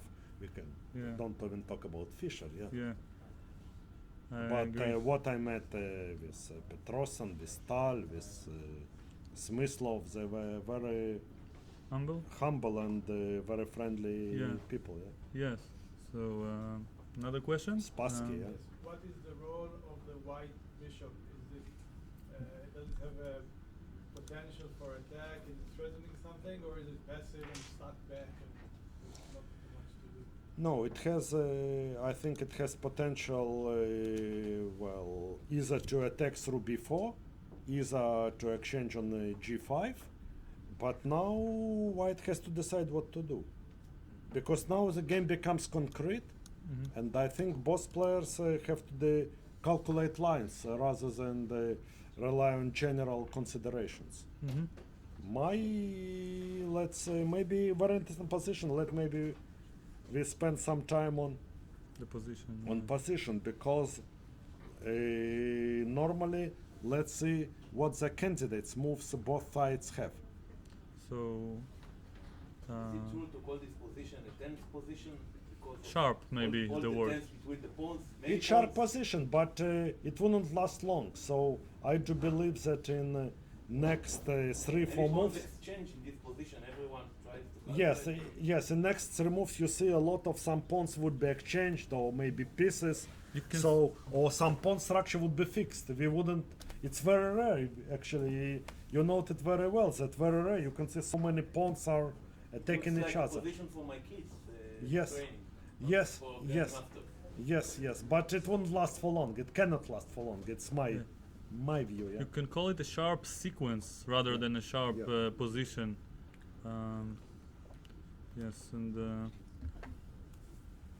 here, so when I try to calculate, I first think about captures, checks, Yes. and Actually, c4 is very interesting move and and threats. captures. So first, these two captures Yes. should come two to mind. captures, yeah. This E5 one doesn't make discussed. we can Yes. eliminate it quite quickly Yes. because bishop d4 of course forks to pieces. So if e takes d5, what does black do? Probably queen takes, no? Mm-hmm.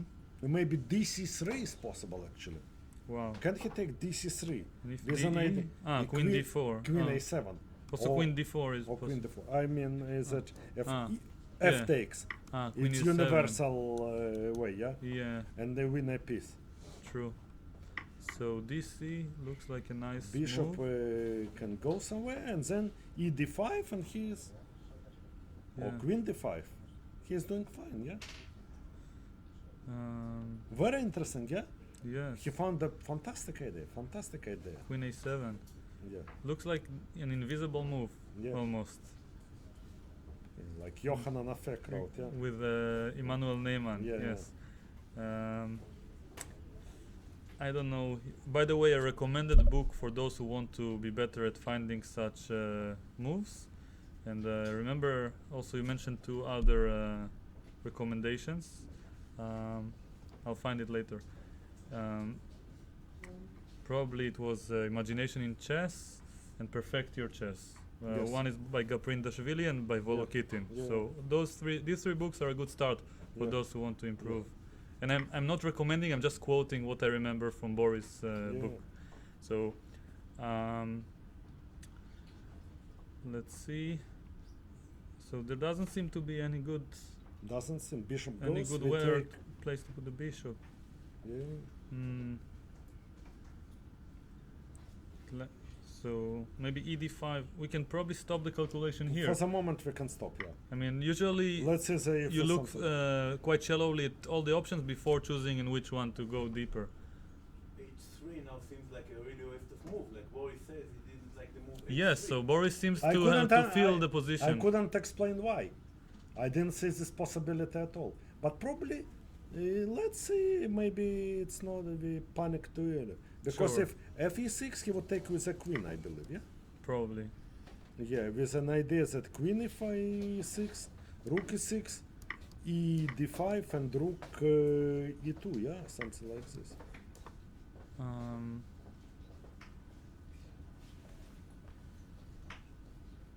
Well,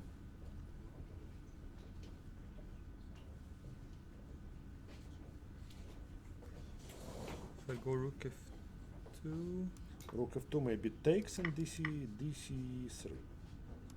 And it's not, bishop e3 doesn't Yeah. work because of bishop d4 d4 and rook e8. and rook e8 Yes, and and pin, and the bishop f4 doesn't work because of bishop e5 and g5.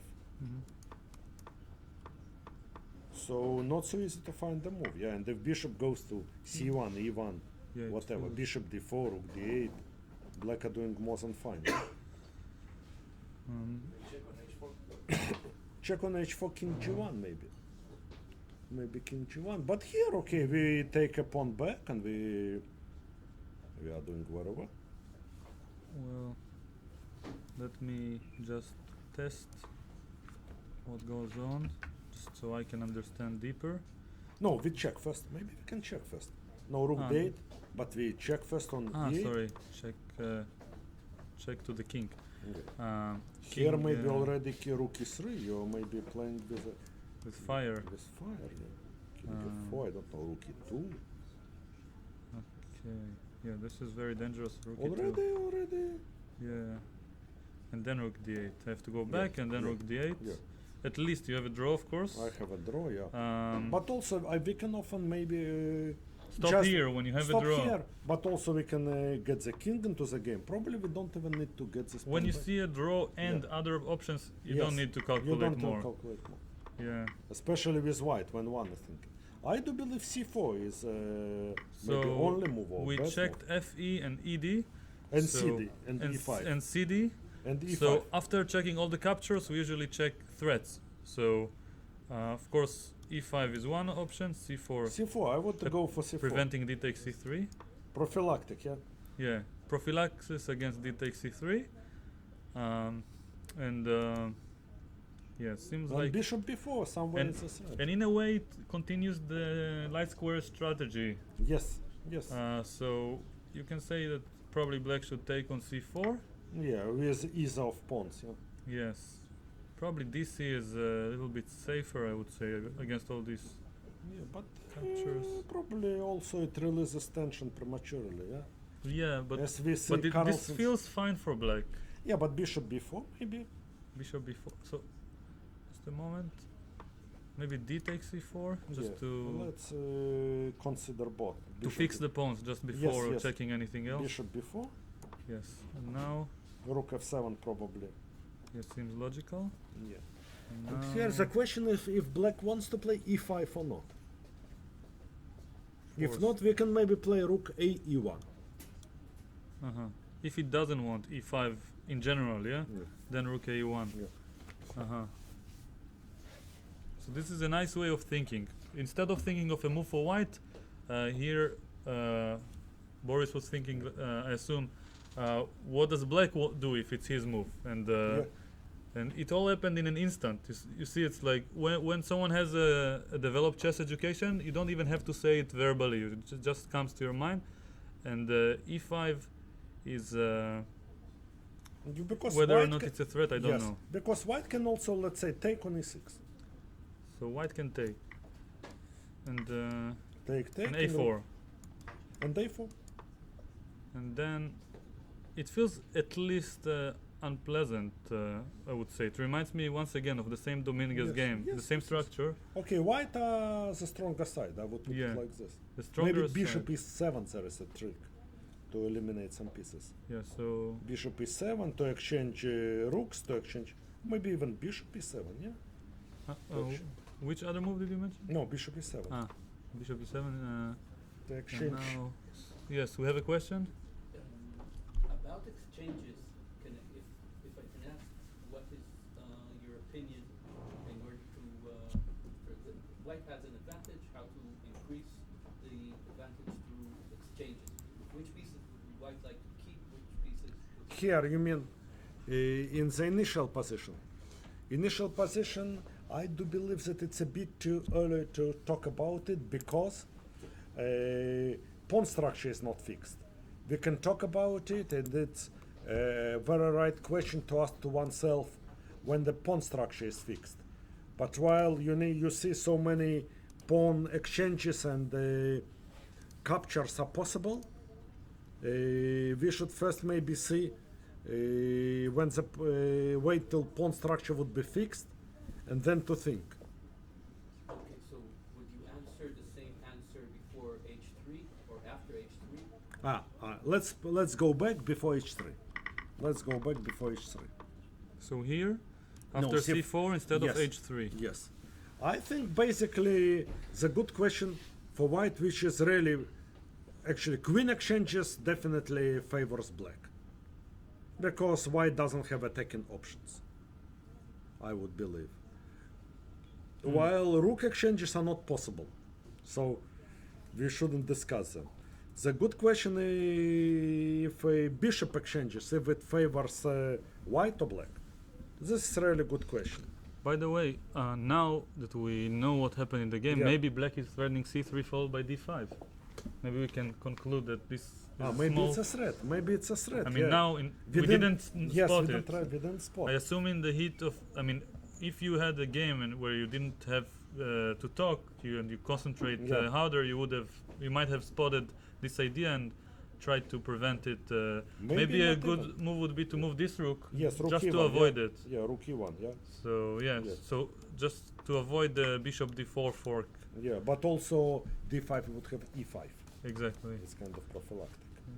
So But also you can miss it during the game. I'm sure Karyakin missed it. yes, And also because sometimes, let's say, go to extremes. Yeah, you lose a game, but you see each move your opponent would make. oh, this is one of the worst feelings. Yes, and like you're helpless. Yeah, because you see what your opponent plans, and but somehow you see that you set up your position so poorly, or you're always one tempo short. Yes. You believe you have good position, but you think you have this option, but each option you're one tempo short, you lose. Yes. But sometimes you really miss some deep idea from your opponent. Let's say I can show a game I lost to Carlsen, Sure. which incredible option I missed. Just I'll be back in Sure. a couple of minutes. And Sure. if you So- can set from Zurich 2014, Okay. I show Sure. the analyze. So I'll put the board in the position we have in the game currently. So here, rook a1 might be an interesting alternative. Please remember the game in case I forget. So here we had the move h3 and then c3 followed by d5, right? And now, as we can see in this board, over here it's the same and identical position as the game. And now I'll search for the game mentioned. In the meantime, I'd like to challenge the viewers, especially those who have a board in front of them, to calculate what happens after c4 and maybe come up with a good idea for black, because this seems like the main candidate option that we came up with. e5 was one we didn't calculate yet, but c4 feels like the most, let's say, loyal to white strategy on the light squares. So I'll try to find the game.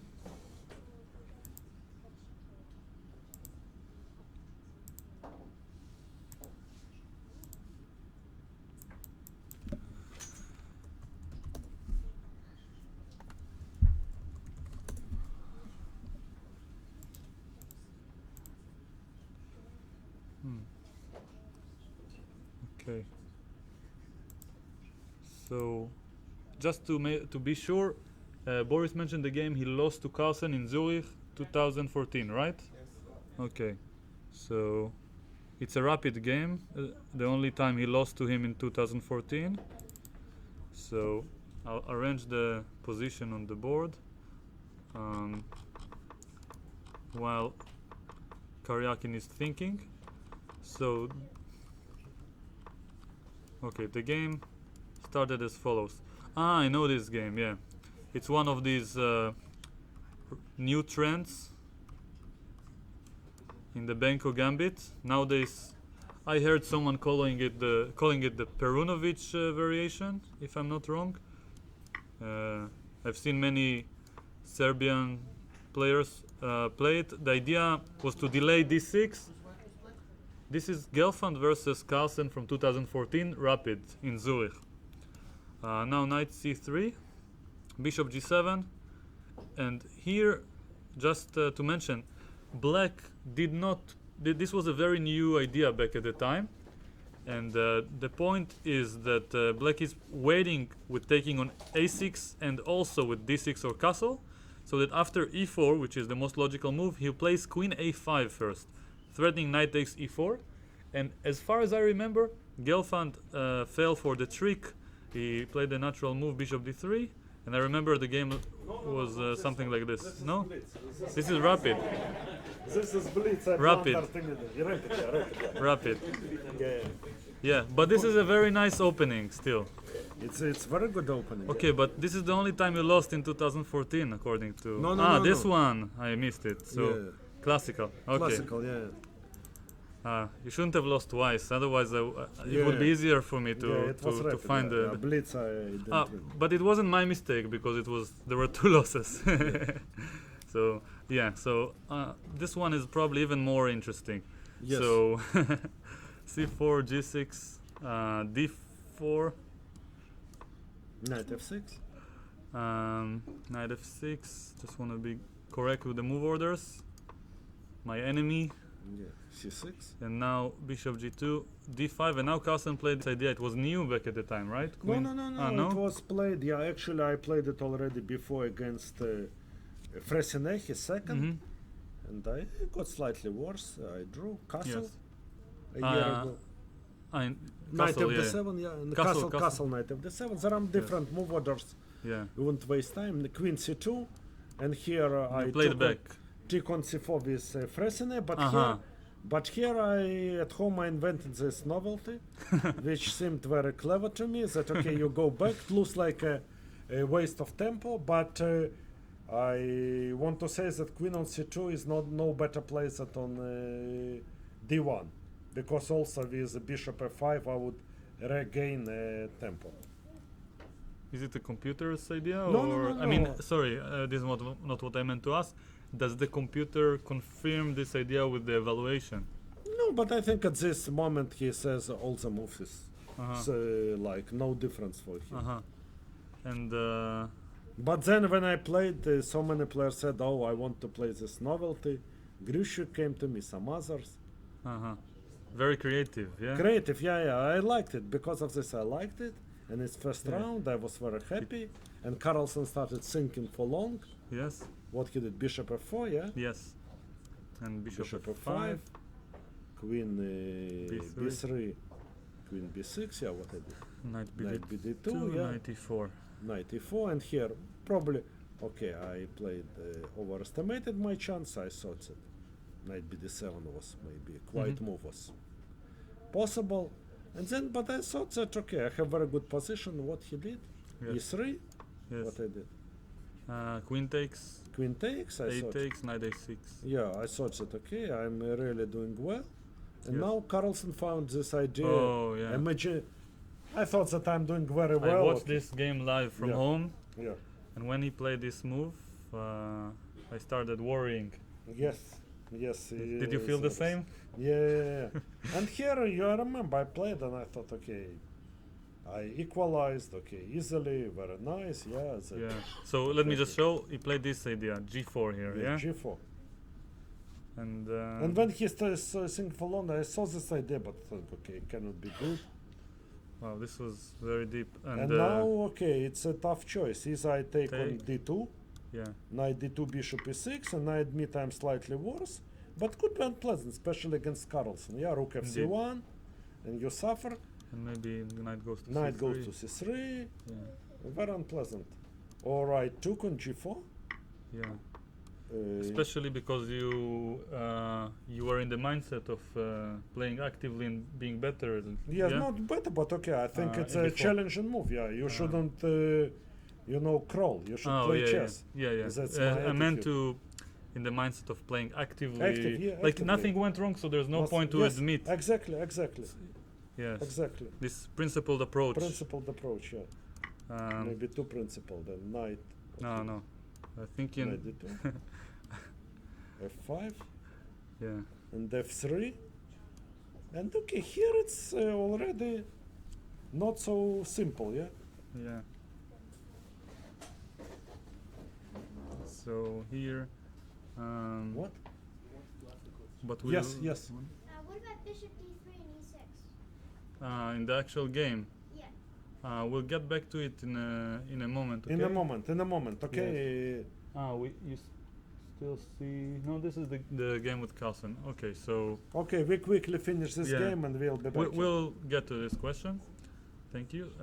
F3 and Here there are many possibilities, but okay, one is to take on f3, but knight f3, and it seems that it's huge compensation Yeah. with the bishops. yeah, Actually, with the help of human plus computer, yeah.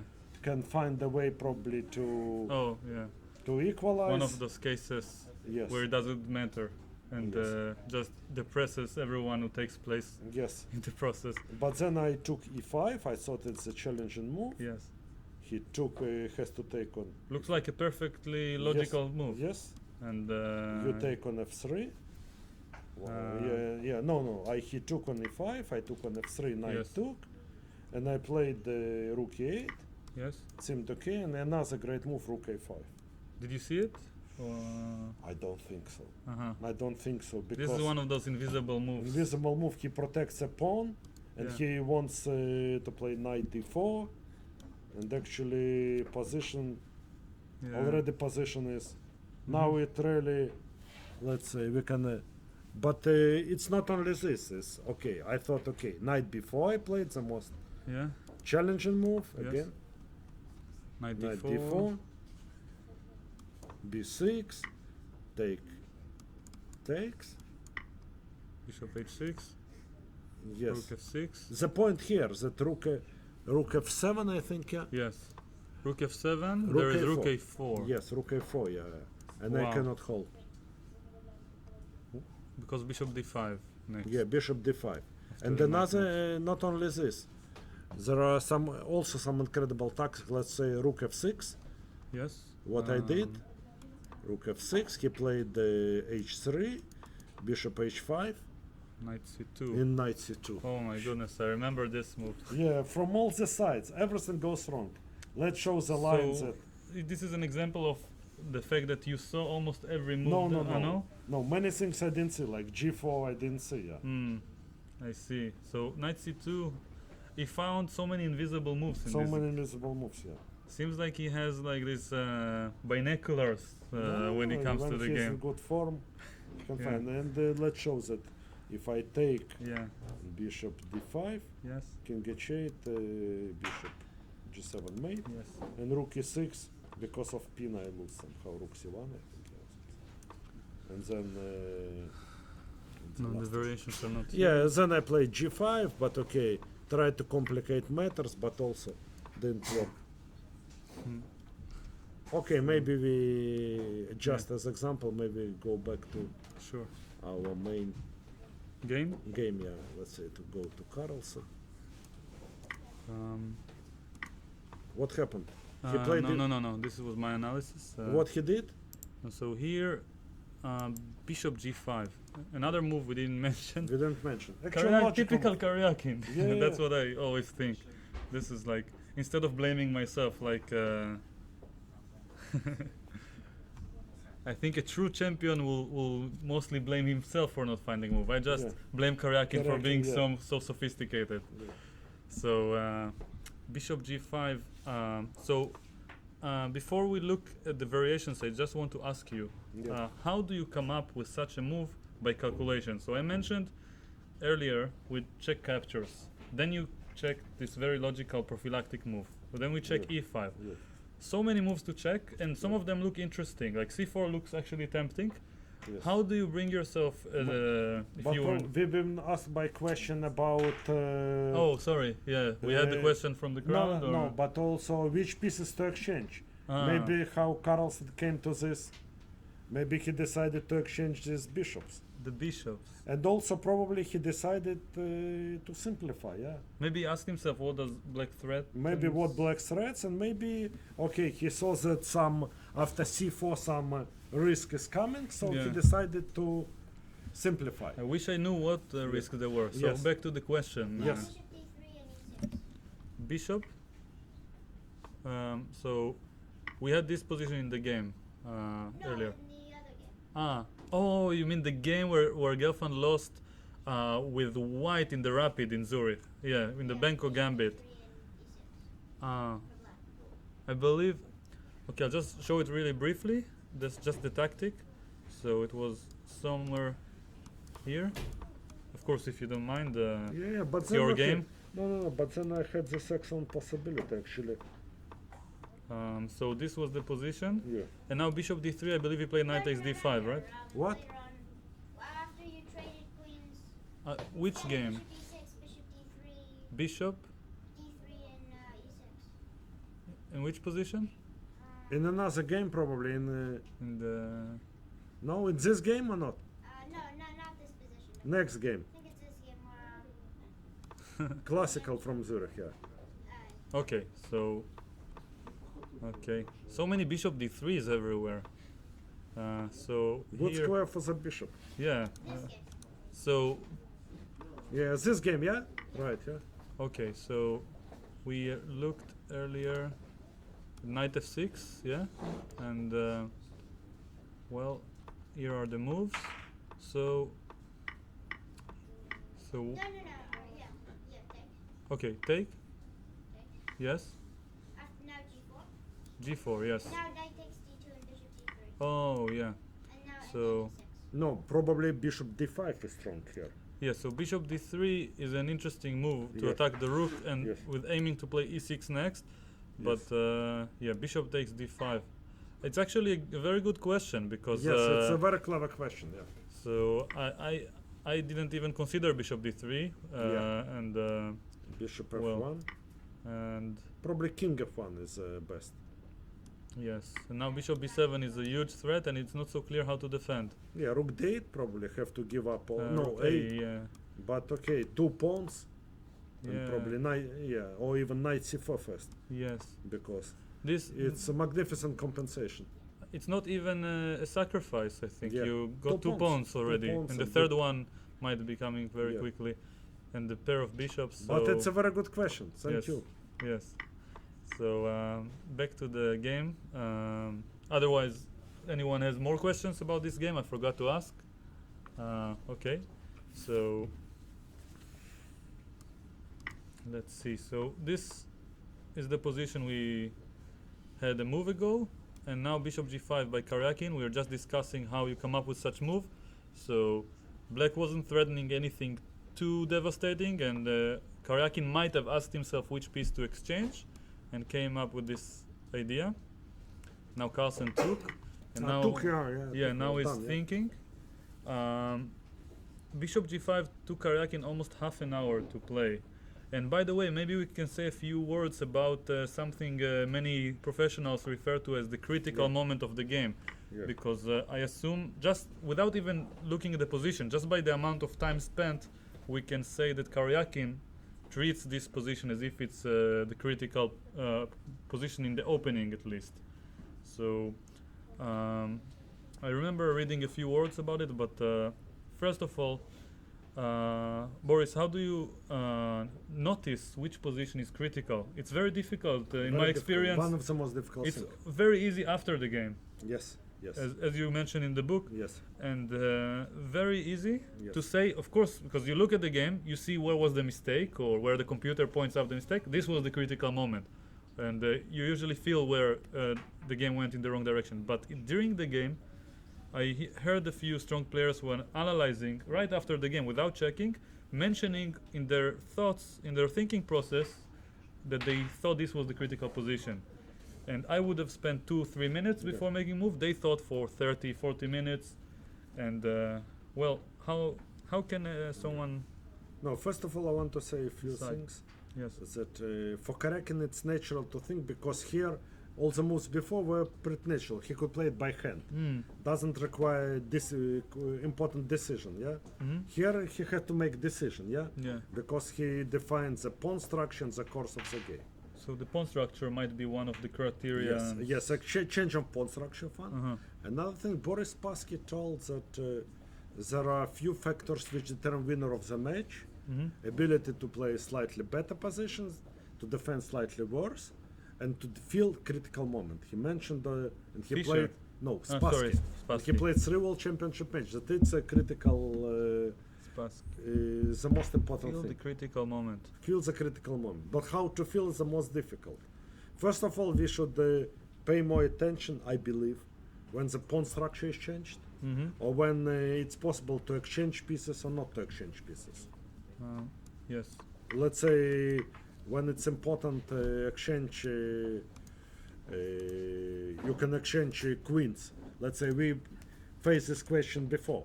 Yes. Which pieces to exchange? If one side would have possibility to exchange, he would he should devote all possible time Yeah. to think if to exchange or not. Mm-hmm. And other, normally if you have probably few candidates move, which, and you see it gives completely different turn to the game. Yes. Sometimes, so of course, it could be move orders. It Yes. could be critical, but here you have to feel maybe just a move order. You shouldn't invest too much time Yes. because our time is unlimited. Yes. So it's really difficult. But here it's we see why. We see Yeah. why. And, well, the thing I want to point out when involving critical positions, of course, it's not a guarantee that Karyakin made the right decision, Yeah. even though he's playing a world championship at the highest level. But the fact that he was thinking for half an hour is already a proof that he understands that this is the critical moment. So Yes. he wasn't failing Spassky in regard to his advice, Yes. regardless yes, of the result. Yes. But what Um, I also feel that he tries to simplify and probably Yeah, Pro- I was a bit reluctant to say it probably in half an hour will because I say it every single game about Karyakin. I Yeah. start to feel a little bit. pretty soon the game would there would be some more simplifications Yeah, and the game would yeah, go to a draw. mean- I do believe so because you see some exchanges, some more exchanges would follow. yeah. It's amazing. Also that, tension. You see, a few moves ago. Sorry. No, to no, no, interrupt you. sure. Few moves ago, we saw that big tension in position. Mhm. A lot of changes, and now we'll take some more exchanges. Probably some drawish ending. I do believe. Yes. Pretty soon. I don't know. I have this feeling. Mhm. We'll see soon. Yeah. Yeah. I wanted to just mention that Karyakin, when he plays with this strategy of being very solid and simplifying the position when possible, and until game 4, especially in my own streams, I was feeling an urge to criticize him for it. And when it didn't work out perfectly, it's very easy to criticize him. And then when he was leading, suddenly I thought he was a genius for doing it. And it's very interesting to notice that someone's strategy, you can say it's absolute in a way, but when I judge it from the side in the eyes of let's call it a beginner, we tend to judge the strategy by the final result, which is something that's probably not a very wise thing to do. So it's important to be careful of Yeah. judging by means of the result. It's better to look at the way, yeah. No, Usually. but also it's very, in a way, it's very courageous decision by Karyakin because, in a way, he admits it to himself that in Mhm. complicated positions, Carlsen plays better. Yeah. So, as his goal is to win a match, well, one thing you have to do is to analyze your Weaknesses. weaknesses, your opponent's strong and weak points of you and your opponent. And he came to conclusion that okay, in complicated positions, Yeah. Mhm. Carlsen is better. Yes. So he wants. Also, he admits that slightly worse position he's ready to defend. It's one of his main qualities. Yes. I have a Question? question for Boris. Do you agree on a statement I read in one of the chats that Carlson is very controlling the match, although the score is even, because also when he lost, he just tried too hard to push for a win in a draw. No, I completely disagree. Disagree? I Can think you the explain match. why? I think the match goes completely according to Karyakin's scenario, because Magnus okay wants to take a lead as soon as possible. Let's say okay, first 2 games you can say it was a warm up, but from game 3 he had chances, and then okay, game 3 and 4 he missed, and then he didn't have chances till game 10, and he actually Karyakin had chances. This quiet position, in a way he lost his temper. Yeah, in a way the game he lost, he overpressed what Karyakin wanted him to play too nervously, too ambitiously, and then I think even now when Carlsen equalized the score, I think if we would discuss it before the match, we would say it's a dream of Karyakin to get 5-5 of game 10 Mm-hmm. and to have, let's say, I think he has full control of the match. Yes. Because if the match would go to tiebreak, he would accept it easily from before the match, and Carlsen would never accept it Yes. if he would given a choice. And we are 1.5 game in front of him, of Yeah. course. And as it goes, it seems that today's game would be drawn pretty quickly. Yeah, and Of course, something can happen, but basically, you see, there are few pieces left. Yeah, D4, let's say. yeah, sure. Not a lot of pieces. We Not a can lot say of- that it's quite safe for white. Very safe, yeah, and it's kind of position. Karekin normally doesn't make mistakes, yeah. The rapid is more random, so from statistical point of view, it's a little bit more scary for Magnus, who has the statistical edge, to go for the rapid. Probably tomorrow he will push very hard. Also, he can push hard, but also it's my view, probably from a personal Day after experience. tomorrow. Yeah, day after personal experience, and then you play tiebreak. You don't play like normal tiebreak in each tournament or in each match. It's for world title. Yeah, it's already a matter of destiny. You know this. Yeah, I know it. From yourself. I know from myself, and I realized before tiebreak and after that it's already nothing to do with chess. It's a matter of destiny. If you have destiny to become champion or not. And it's Yuri Razovayev told me a long time ago. Yeah, well, critical games for titles or something. It's you have to play quietly. Yeah, you shouldn't be stressed or something. It's already like so, and it's clearly not what Carlsen says. SE. He is a stronger player. He believes he's a stronger player, and in this match, so far he didn't prove it. Mm-hmm. So I think he is. Karyakin is. If e6 very strange move, I would take d4, yeah, because queen e6, what he would do? 26. cd4 or what? Probably cd4, yeah. If yeah, CD4 looks logical. cd4. The ed3, cd3. Mm, Yeah, move- queen e3, he wouldn't lose this ending, yeah. Yeah, I agree. Yeah. Something take on a fate and I don't know, rook d1 or something. Yeah. Mm-hmm. With pawn up, okay, it's a draw. Yeah, I can't Mhm. have to- yeah, rook c1 so Mm-hmm. already. Yeah. Yes. Something what we can expect in the because fe6. What else black can do? Okay, if he no, mean here? done already. Yeah, done. Okay, pawn is on e6. Rook f1, rook f1.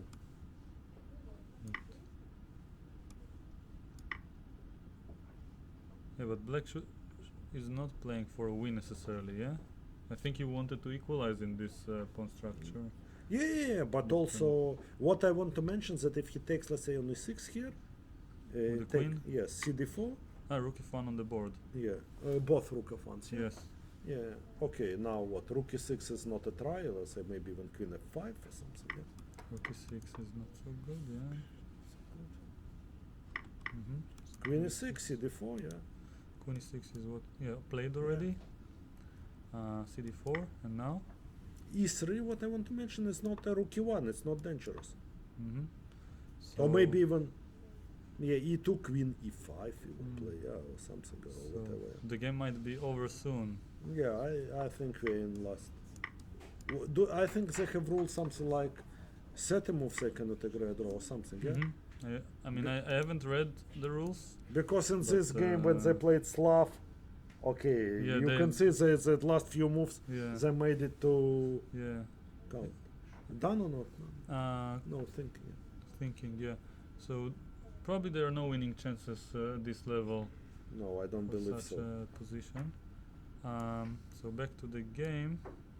Very interesting. What? Position in the game. This one. Just Yeah, check. Bishop G5. As we spoke, it was a critical moment Yes. because there were some options. Let's say C4 maybe, the most interesting one.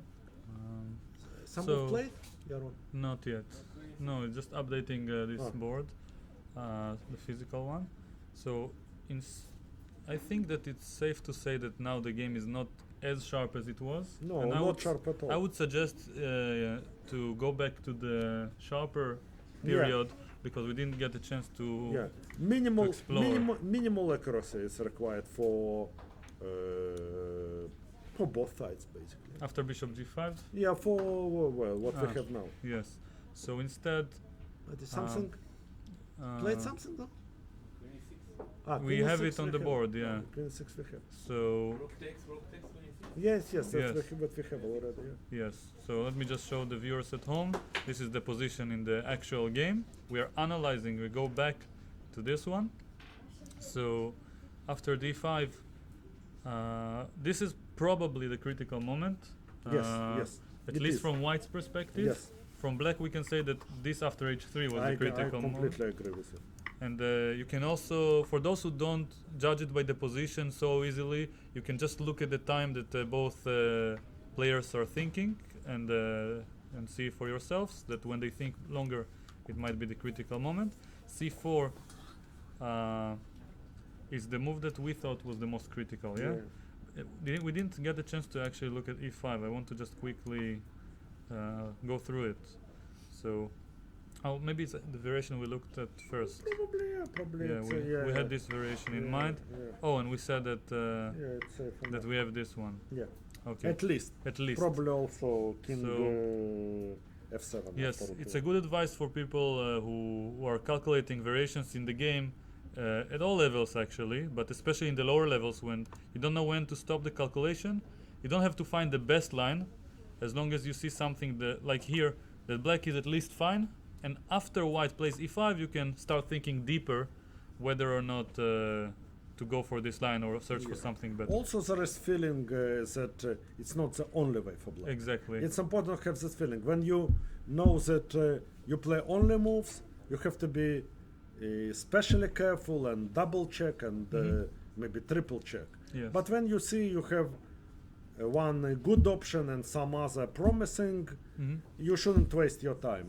If your opponent would make this move, then it would be a time for you to go into it and think about it. Yes, so c4 seems like, so this is the critical position, and judging by what Boris said earlier, this one is what I would refer to as the critical move in the critical position, because other moves are not critical in the sense that white in chess normally plays for an advantage. So from our calculations, this was the only one we didn't fully solve for black, at least from what I understand. At least And, position doesn't simplify. Maybe white doesn't have an advantage, but the game goes on. Yeah? Exactly, and this is something Carlsen would Complicated definitely game do also. if the colors were reversed. No doubt. No Yes. doubt. And No doubt. yeah, and Unless we blunder something. Yeah. yeah, sure. This is always the case. Yeah. Yeah. D4. Also in life. Yeah. So D4 here, maybe we blunder. No, maybe DE4. Let's so check. many pawns. Yeah, we have to check. Maybe DE4 is possible. Okay, and just before playing this, I just wanted to make sure I understand where are all the pieces. So here, Queen e4 seems like a good idea, E4, E5. and then you can play BC at the end. Maybe we can play BC even now. I mean, No, time now. goes back. Maybe we can play. Yeah. yes, and D3 even D3 is interesting. Oh, it's black are doing fine. C3, F5. Or we can D3 is always an option. We can yeah. we can maybe Well, wait for the fact that best. black has so many options is a little Yes. bit threatening. So DE might be Yeah. the reason Karyakin didn't go for it. Bishop before Rook F7. Bishop before now. Ah, this is a nice move. Yeah. But Rook Rook F7 F7. maybe. E5 also possible. Maybe E5. Takes. No, Tal goes Ah. back. E5 is Ah, possible. sorry. I'm a bit slow at the moment, and now Rook F5, Rook F5, Rook F7. Rook F7. So many pieces. Rook F1 or what? We said Rook F6. No. If I take, is there a problem? Take, it's no problem. But maybe we can either take on D3, either Or- take on B5. Mm-hmm. Take on B5, D4, and let's say D3. Uh-huh. Complicated position, yeah? Mm-hmm. It's I don't think white have to be C3 maybe. Who knows Wow, what's I going? If I go, no, it doesn't make sense. E5, rook e5. Or even bishop. Don't see any reason. Yeah. It just feels black is okay, Yeah, if not better. yeah. And this still has options. So yeah, maybe c4 is. So you can say that even now that we have more information that Yeah. this was the critical Yeah. position and h3 might have been a little bit too Yes, soft. Yes, retrospectively. As you pointed out instantly Yeah. back when he played it. And rook a e1 or any other move Rook a1 is the that most natural. treats c3 by followed by d5. But also rook a1, probably he was reluctant because he wanted to keep an option of a4. Or rook f3, rook f1 even. Or rook f3, rook f4. No, rook f3, rook f1, he can go back to it. Ah, But a4 after this loses sense. Probably Yeah. he just wanted to make like a move like to wait. hmm. Probably this is a critical He moment. didn't sense the danger, or let's Yes. call it the threat. That's by right. The potential of Carlsen. black's position, yeah. Yeah, Because really very deep and great idea, c3 and d5. and yeah, Yeah, finally really- we have some new discoveries from the opening point of view about the Yes. structure. Yes, it's really brilliant idea by Carlsen. He's really getting into shape, yeah? Yeah, We can and- see that he's getting into shape, yeah? true. And Even if there is a very refined way to get some advantage for white, yeah. still changes nothing, yeah? It's Mhm. very deep position and original positional idea. So we have c takes d4 on the board, but as we expected, so nothing new under the sun. Yeah. Uh, c4, let's say. and C3 we and expect D5 was on preparation, or Sorry? you found it on the board? No, on the board. I'm sure on the board. Probably very unlikely that he looked at it at some other line and he knew that idea is possible. yeah. But knowing Carlsen, who doesn't like so much to work on the opening, it's very likely he find on the board. Yeah. I would rather believe. With some other player, let's say with Kasparov or someone, we can see that he didn't know it in this position, but he worked out all possible ideas before, so he was able to use it. But here, Yeah. I want to mention something that's similar, a little bit off topic, but with Carlsen, even when he played against Nakamura in the Grandmaster Blitz battle, in the bullet section, I saw Carlsen finding some very nice ideas that I might not have found with having a classical time control. And it seems like he doesn't even have to calculate these lines sometimes. They just pop up in his mind somehow. I believe he said it himself in some interviews. And well, some of the moves that we actually didn't come up with this idea ourselves. So no, it's Yeah. really impressive, really And- impressive. and by the way, from the professional point of view, when of course now we are talking, but let's say a player like you sits at home and Yeah, looks at yeah, the game and you yeah. try to think, you don't find this Yeah. idea.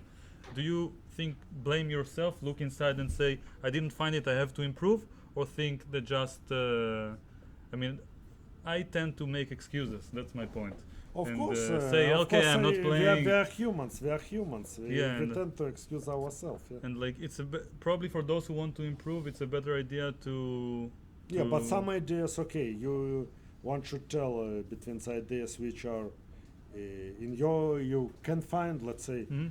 you know that, okay, very often you found, but now you've been too lazy, Yeah. or let's say didn't go too deep, and Yes. let's say you see that it's really idea very deep, and Mhm. let's say it often happens, let's say, when you come back from the game and analyze and computer shows something. Yes. You can say, yeah.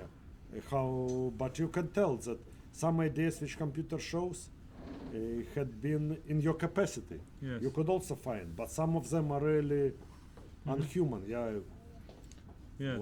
one couldn't find. Yeah, Question. Maybe it's a puzzle question. yeah. E3 and Queen B3 after it's an attempt, or you will go to the end again? I think E3 and Queen B3. I think Queen F5. Okay, Queen so- still put it. Is and then D5. Yeah, maybe you're playing with a fire. Yes. Okay, maybe Rook D8. It's still okay. Yeah. Mm-hmm. I have another question before the game quickly liquidates. we talked a little bit about the Berlin and how much Yes, I yes. felt happy Yeah. from the opening point of view Yeah. that they didn't go for it. And I just want to mention that in case people who are watching don't know, at least from what I remember, I never seen Boris play the Berlin in classical Okay. time control. I mean, maybe I'm wrong. I didn't actually check it. Did you play it once or twice? No, actually, You I didn't played. seen or? No. Actually, I was one of the first one who played it. Oh yeah. Actually, I played it in 19. I should have checked. No. Actually, but was long time ago. I played it in 1991. I played my candidates against Jan Timman in Tilburg in 1990, and then I played it in a candidates and against Nigel Short Mm-hmm. in 91 in game 5, and I lost. Uh-huh. And I had a trauma because it was very, very important game. Yeah, okay. I went to -2. Yes. Then I had chance to level, but still okay. I lost this match, Mhm. so I kind of abandoned. In 92? 91. 91. And 91. 9 years later, the entire world has the same entire trauma yeah, from Yeah, the but different angle. from another angle. Yeah, Yeah. but then okay, because okay, I that time only few players. Zoltan Almashik had Garen player played it, Mm-hmm. and player Alexei Alexandrov Yes. start play, but because of me, Mm-hmm. because okay, his trainer Shershevsky, okay, I asked him to analyze, and he analyzed with Alexandrov. Yes. So Alexandrov plays it for last 6 years, and then somehow I had this trauma. I then never played again. Mm-hmm. And now, okay, it's matter of I think it's matter of your attitude. Either you play what everyone else play, or you want to try to keep your, let's say, personality and play something different. Of course, it's easier to play Berlin because you can copy some other's idea, Yes. while to look for your own opening. But I think it's important to play what you trust. Yeah. Well, So many players disagree with me. I had discussions with not many me, not me. top You've level got a friend grandmasters. in me. Very good, very good. I'm happy. Sveshnikov, yeah. Yeah, Sveshnikov. exactly. From the moment you played Sveshnikov, Yeah. you bought me. Yeah. Because that, Yeah. like, I actually just stopped around the same time Yeah, because of all the draws and so Yeah, on and yeah. all the theory. yeah. But I felt at least someone else is treating it properly. No. It's very good And, opening. I really enjoyed it playing it when I played it When people actually entered it. a long time ago, but for some reason I quit. I remember the Mhm. reason. Okay, doesn't not very relevant. Yeah, I thought too much theory going on. yeah. But nowadays, when you analyze it, you see that it's opening full of potential, from dynamic potential. Yeah, and also I believe growing up you played in Eidorf, and you in recent years you started employing it. And by the way, earlier I believe you played the Petrov quite often. Petrov I played for 5 years, almost non-stop. Yeah, And we have another move. Carlsen plays E3, Isra, yeah. so he might want to get the game going a little bit. Yes. But what's going on if Rook E1? Well, I hoped. No, he can play, let's say, E2, yeah. Yeah. E2. But my point is, if let's check, if White plays Queen D2, Queen D2. maybe we just sit and wait. If Black has any idea how to improve his position. Yes. And for those who didn't follow at home, this Yeah. is the position in the game. We're analyzing the move Rook E1. So, Queen D2, and well, it feels like Black didn't prove anything yet. I mean, Yeah, it doesn't feel right. but also he loses nothing. He can wait. Yeah. But D5, D5 he can take, and Oh. then let's say play Queen H6. C5 also is in the air. Yeah, let's say H6 he can Uh-huh. take. D5, And take and H6 and Queen C5, yeah. Queen C5, and it's perpetual. Yeah. Also. And White plays a perpetual. White yeah. plays a perpetual. I didn't even get there. So, yeah, Queen 8. maybe here E8 is first. better because Ah, if Queen F8, then we'll play Queen E6. Okay, And So that's this- perpetual. and perpetual. But also, let's put back. Let's after D5. I thought- So here, this, and now H6, D5. Yeah, Queen B6, D4. Yes. And e4 pawn we take with the next move. And if queen e5, rook e4 c3, rook Yeah. c3. If queen, let's check. Queen e5. Yes. Basically, we can play like king h1. Yeah, we have nothing to lose. Yeah. Or queen f5. But on queen f5 we play d6. Yeah. Yes. We There are no direct threats for white for black after check. yeah. So While white has a threat Yeah. of d7. indeed. So I mean, it looks like Carlsen wants rook e1 on the board. So we have this position, rook e1 on the board, and well, I don't know how Carlsen is planning to play for him. Maybe h6 with tempo first, h6 is a good idea. and then Maybe play d5 is a tempo or not. in the style of Korchnoi. Fischer never Fischer? went back. Yeah. Fischer. Yes. Queen f7 maybe. A queen g3. Yeah, but then queen d5 maybe some unpleasant things. Yeah. No queen b6 in this position? After d5, queen b6 maybe? Yeah, but queen g3. But queen f7 is unpleasant. Yes, because there's no way to defend d5. Yeah, no d5. No d5. So no d5. Queen way. Queen, c5 unpleasant, queen f6, yeah? indeed. Oh no, queen f7 is Ah. better. f7 with a2 in mind. No, not to allow queen d5.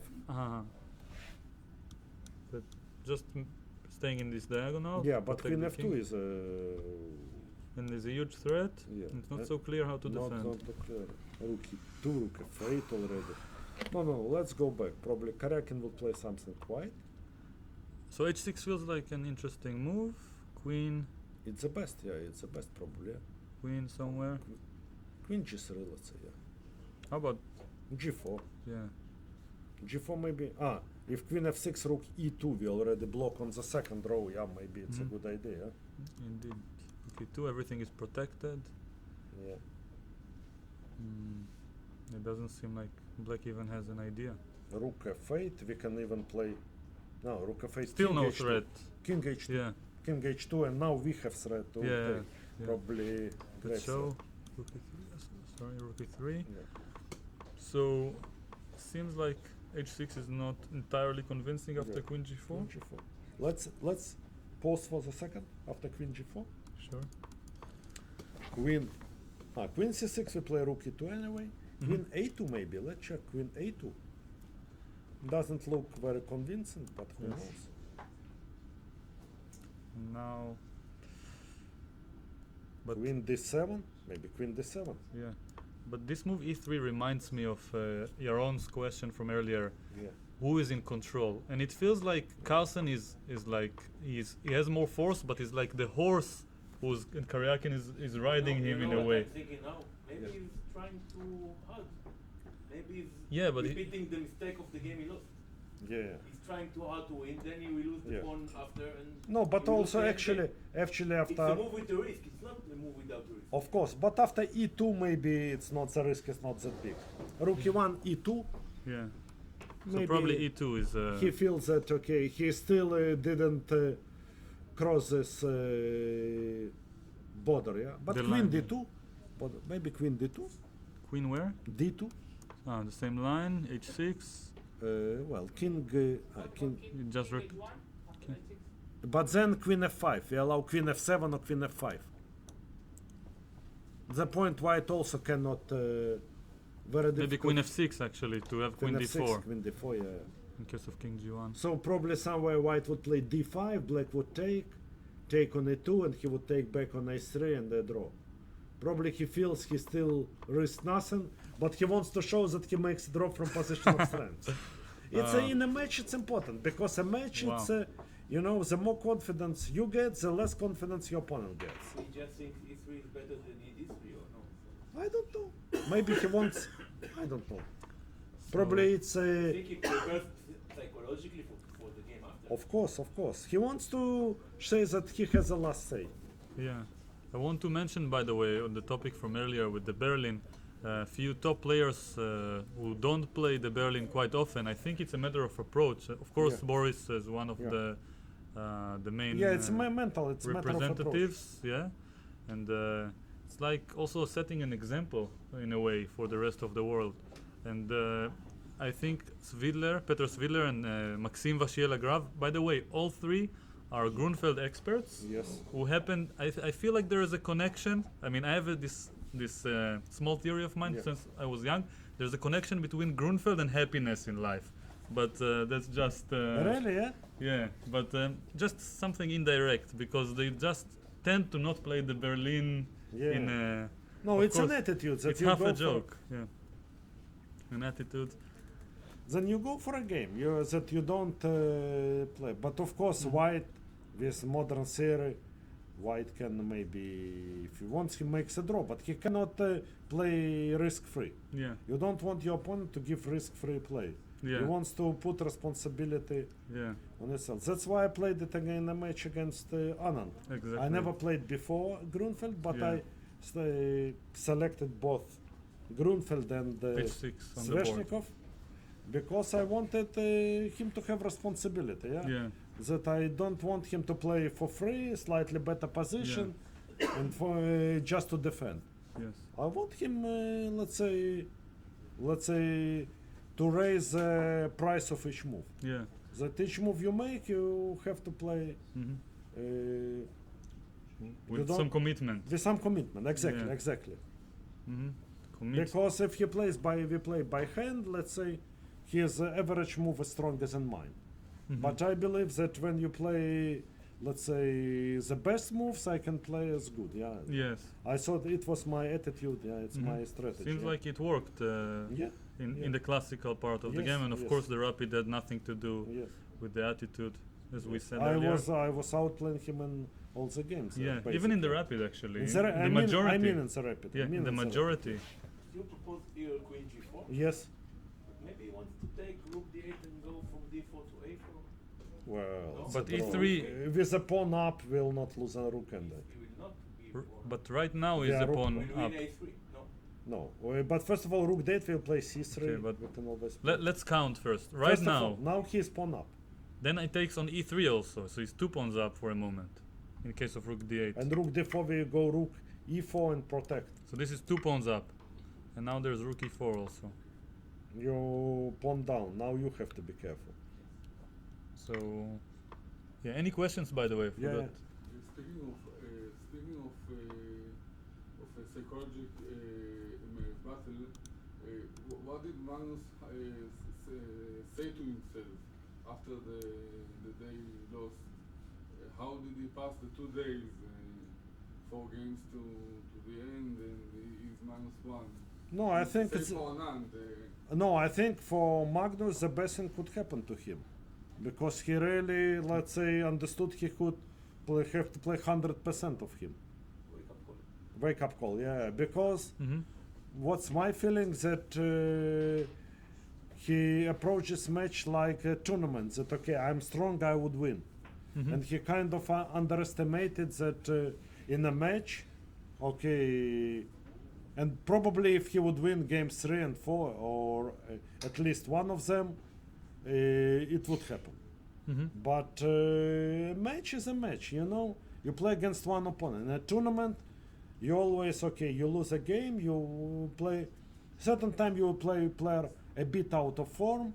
Some of the player who is a bit afraid of you, and you would win a game of 2, get your momentum and get. In a match, it's different. You have to break one opponent who prepared for you, who is mentally prepared for you. It's different. So when he saw that he cannot do it easily, he kind of focused. Yeah. Yes.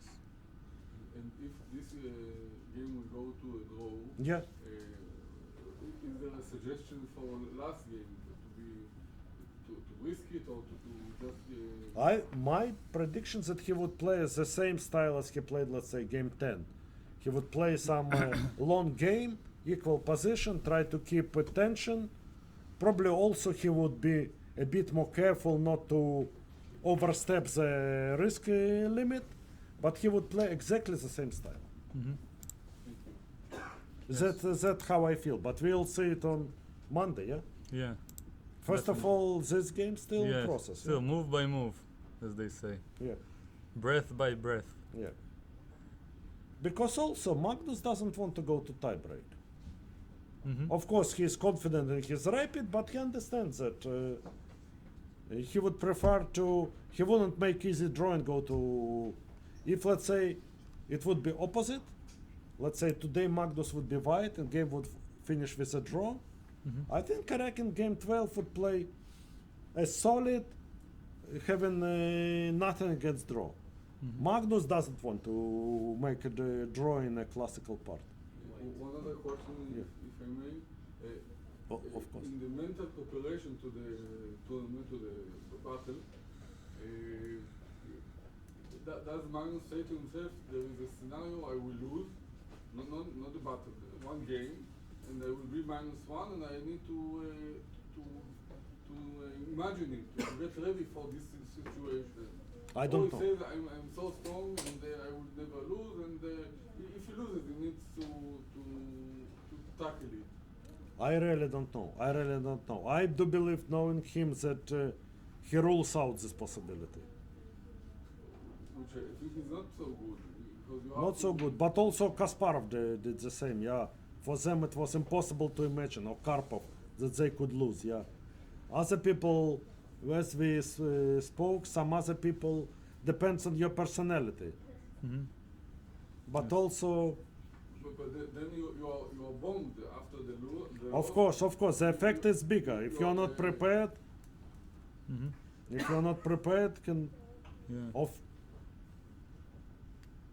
It can be more difficult. More difficult. So, I keep forgetting to ask the question. I just Yeah. say things on the same topic from earlier, with the Berling and Najdorf in the Yeah. top level and so on. So, do you sense like you have to compensate for your approach of getting more play with black by working harder? Yes, of course. And then the follow-up question, of course, what do you gain from it, and does it worth it? Yeah. It's a good question. Many people question it. Let's say some friends from who are top level players say, why you do it? You can play the same Berlin. But I think that's why I have so long career, that I have my personality. If you have do like everyone else, okay, certain moment you have no advantages. Yes. Younger player would take you over. You do the same like them, but Mhm. they younger have more energy, more ambitions. Yes. I can show you an example. Put the position. Let's say Starting? find the game. Sure. With an RKF in a match, game 3.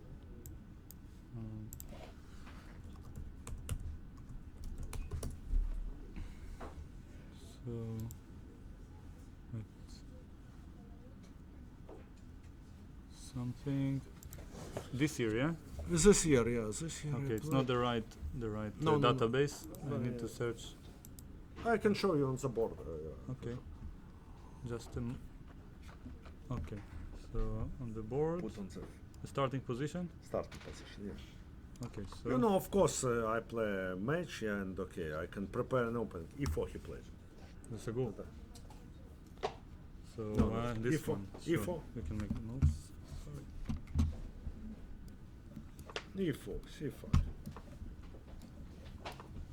Of course, probably if I play Berlin, I can prepare and okay, have the plan. But then, okay, I play this bishop b5. I prepare this g6 system. Takes, castle, bishop g7, rook e1, knight h6. Now it's fashionable system. c3, castle, h3. And now I played pretty very risky system, yeah, which required a lot of work, yeah. e5, knight f7. Yeah. He plays d3, I remember. and now I played bishop a6. Okay, c4 is the most natural move. And now an idea to play e6. And Mhm. if what he played? I will check in a second. So game number 3. Bishop is 3. Magas. Magas, yeah, Magas. So this He plays bishop, no, knight c3. knight c3. And here I play g5. Mm-hmm. okay, many possibilities on each move. Yes. You have to analyze, and computer doesn't help you much. Bishop e3, and now the point is you play h5, Yes. and if white plays, you play g4. You sacrifice an exchange, And a pawn. and a pawn, and you get completely random position. Yes.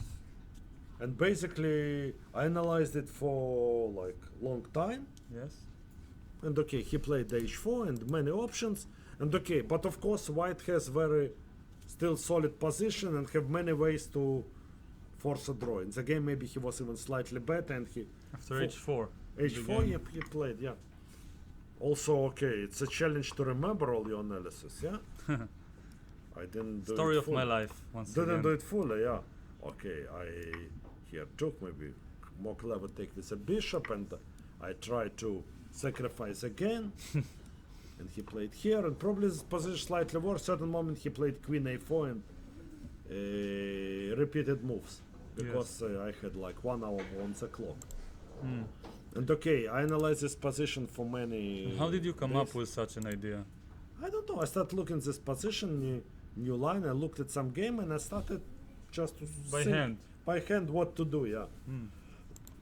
And computer, of course, said it's all bad, but then somehow I liked the construction. All the pawns is c6, Mm. d7, e6, f5, g4, h5. This geometry, Yes. and I So analyzed it for like It's a very for- static position. Yeah, ecstatic for weeks. Made one draw. Yes. Maybe I would once play it, but okay, extremely risky. There are like Mhm. black has many possibilities. If one would spend time analyze, maybe he would refute.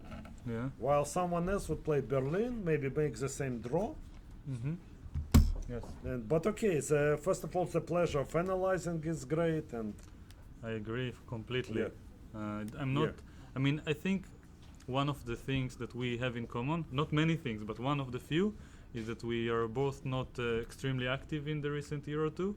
I mean, compared to what I suspect we would like to be. Yeah. And one of the joys that I have in my routine is analyzing some new openings and Yeah. researching, finding new ideas and so on. Yeah. And of course, hoping to use them. Yeah. And I'm sure that you do it on a much better level, which means Yeah. it's a much more enjoyable conversation, let's say, with Kaisa, in a way. Yes, yes,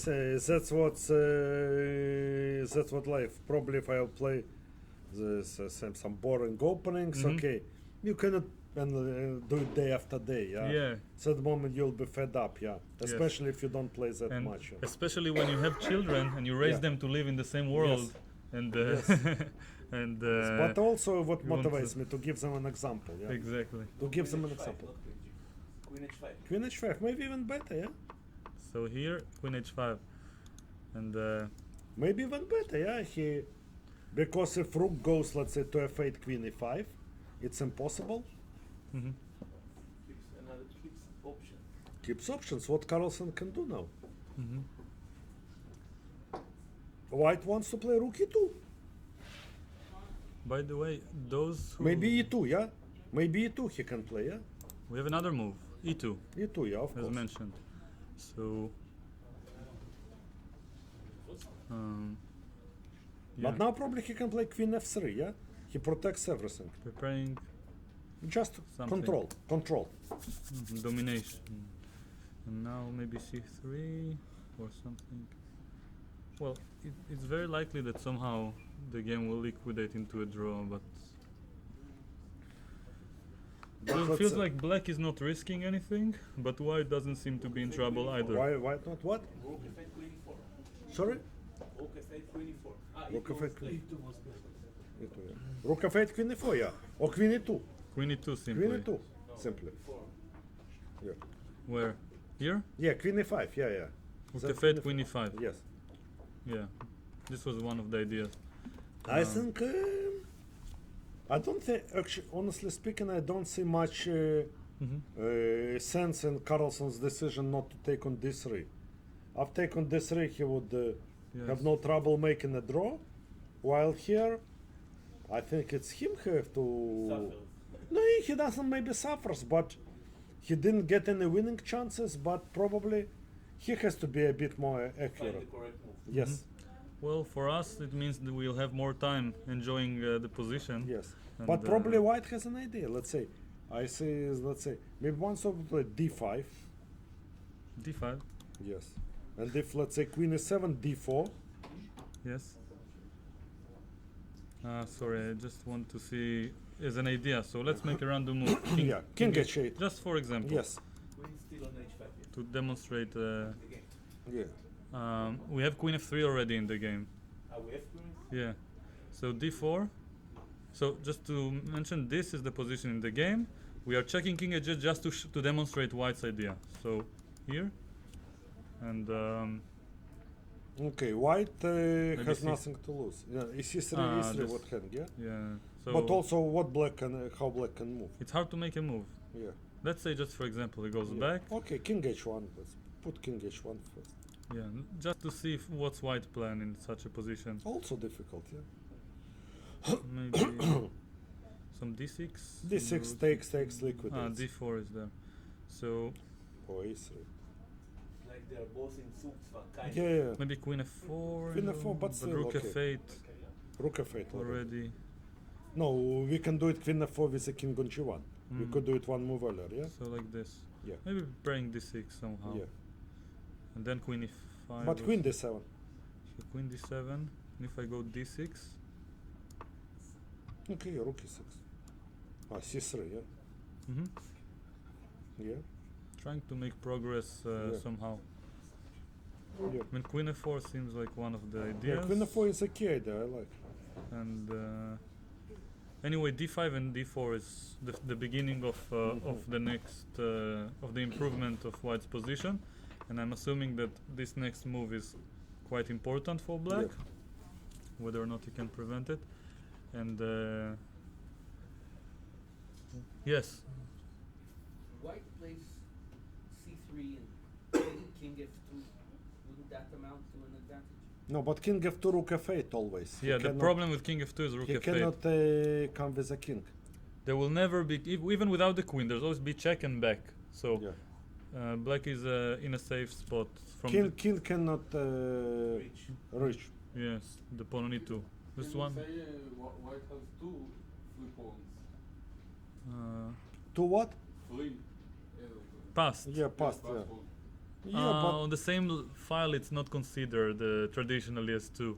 no, basically white can play d5 and then c4, yeah. Okay, yeah, that's But true. then But a3 is hanging in all the A4? lines. Ever an idea for it? I don't think ba4 and then a3, a2. You have to deal. Any pawns on c4? But pawn in e2 is worse. You Few. already suffered from a2. Yeah. What happened? Nothing. Yes, Why we can play queen d6 here? with black. Yeah. So Rook e2. rook e2 is the critical move. Okay. I eat, and after this, check.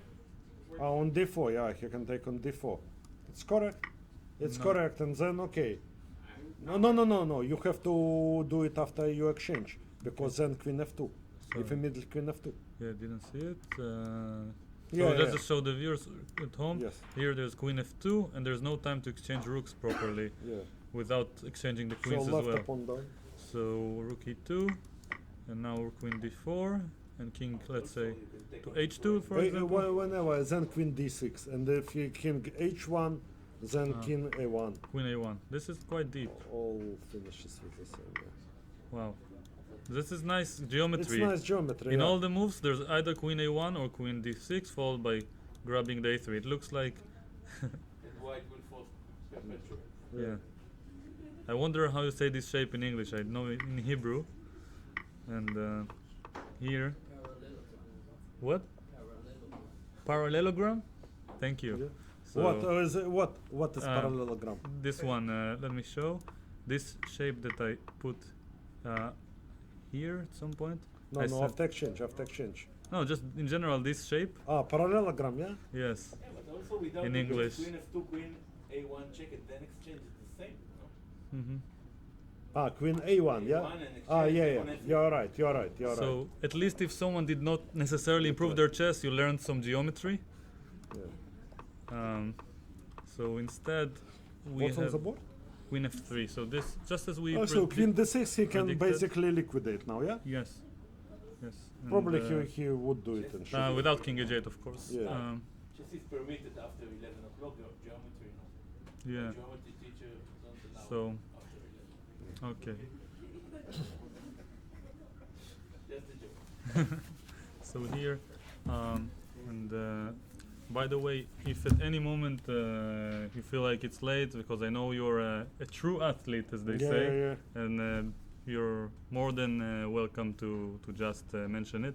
And I do here, believe that okay, Yeah. it's a matter. Let's wait for like few moves. If he plays queen Yeah. d6, we are yeah, like few minutes before the end of the Yeah. game. If the game would Your circle on. prediction now is a draw? We should make now. If queen d6, the game it's over. Yeah, it's a draw. Yeah? yeah. So here, after queen f3, Maybe queen e7. Yeah. queen e7. I'm not sure what. But basically no real threat. Yeah? I mean, the usual question that I think in this match: who is playing for to push?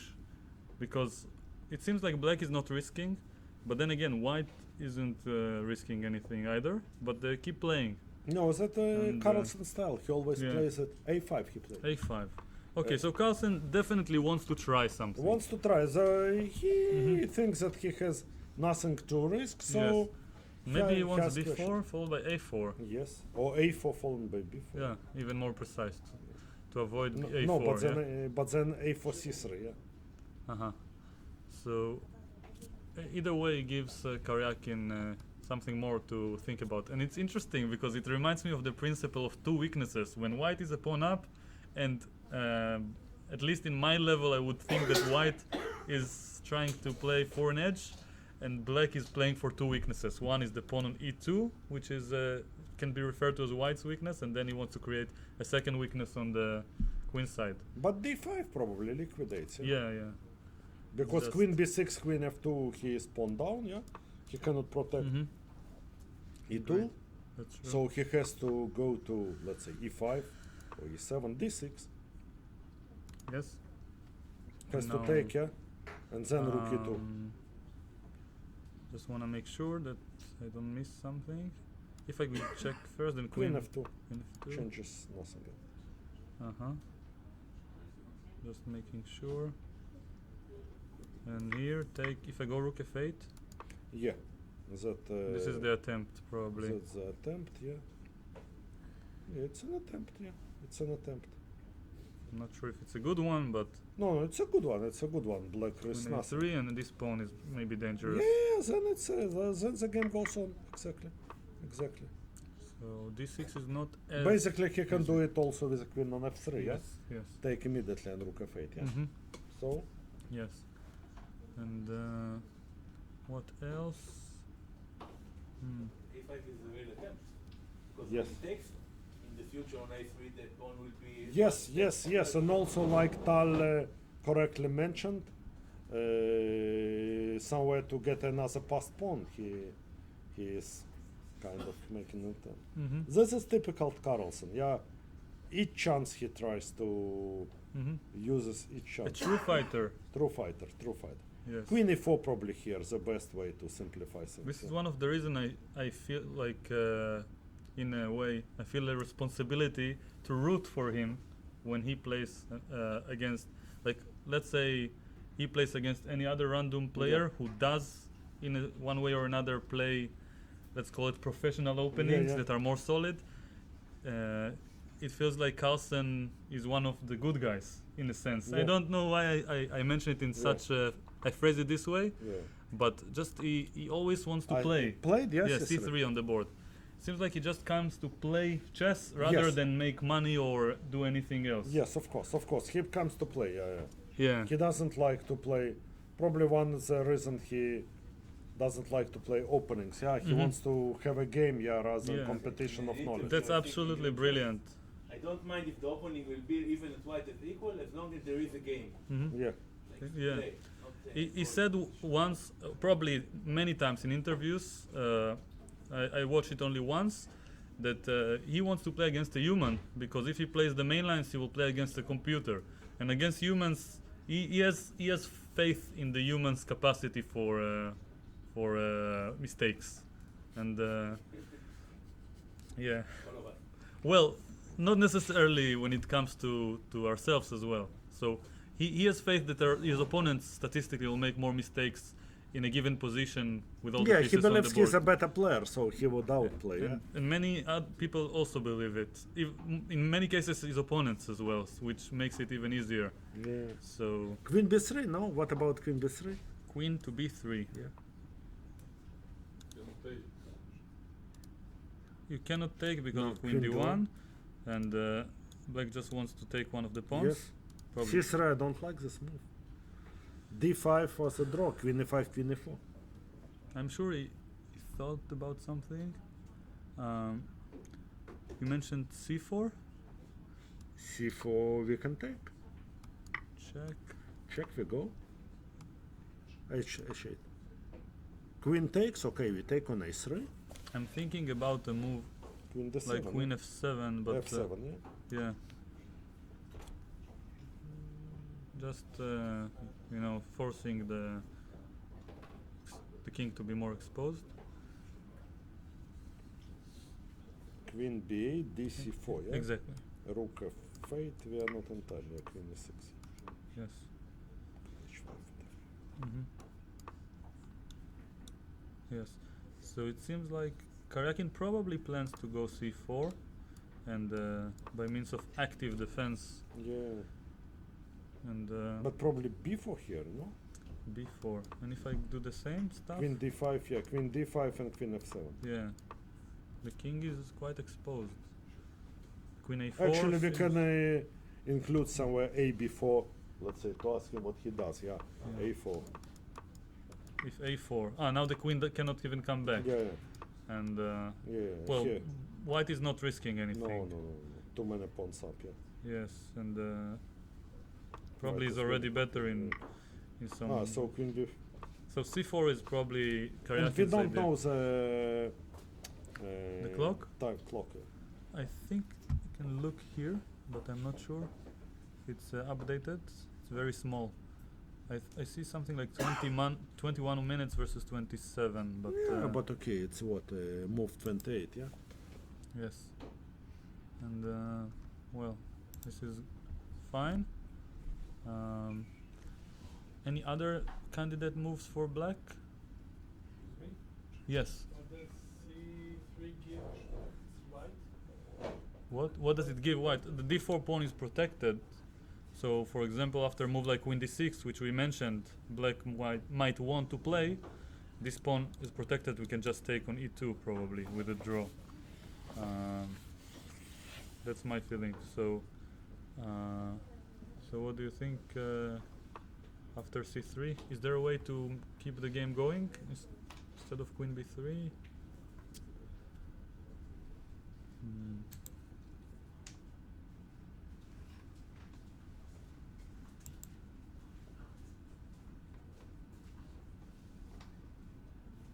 What about just king h8 and just wait what it does? For example.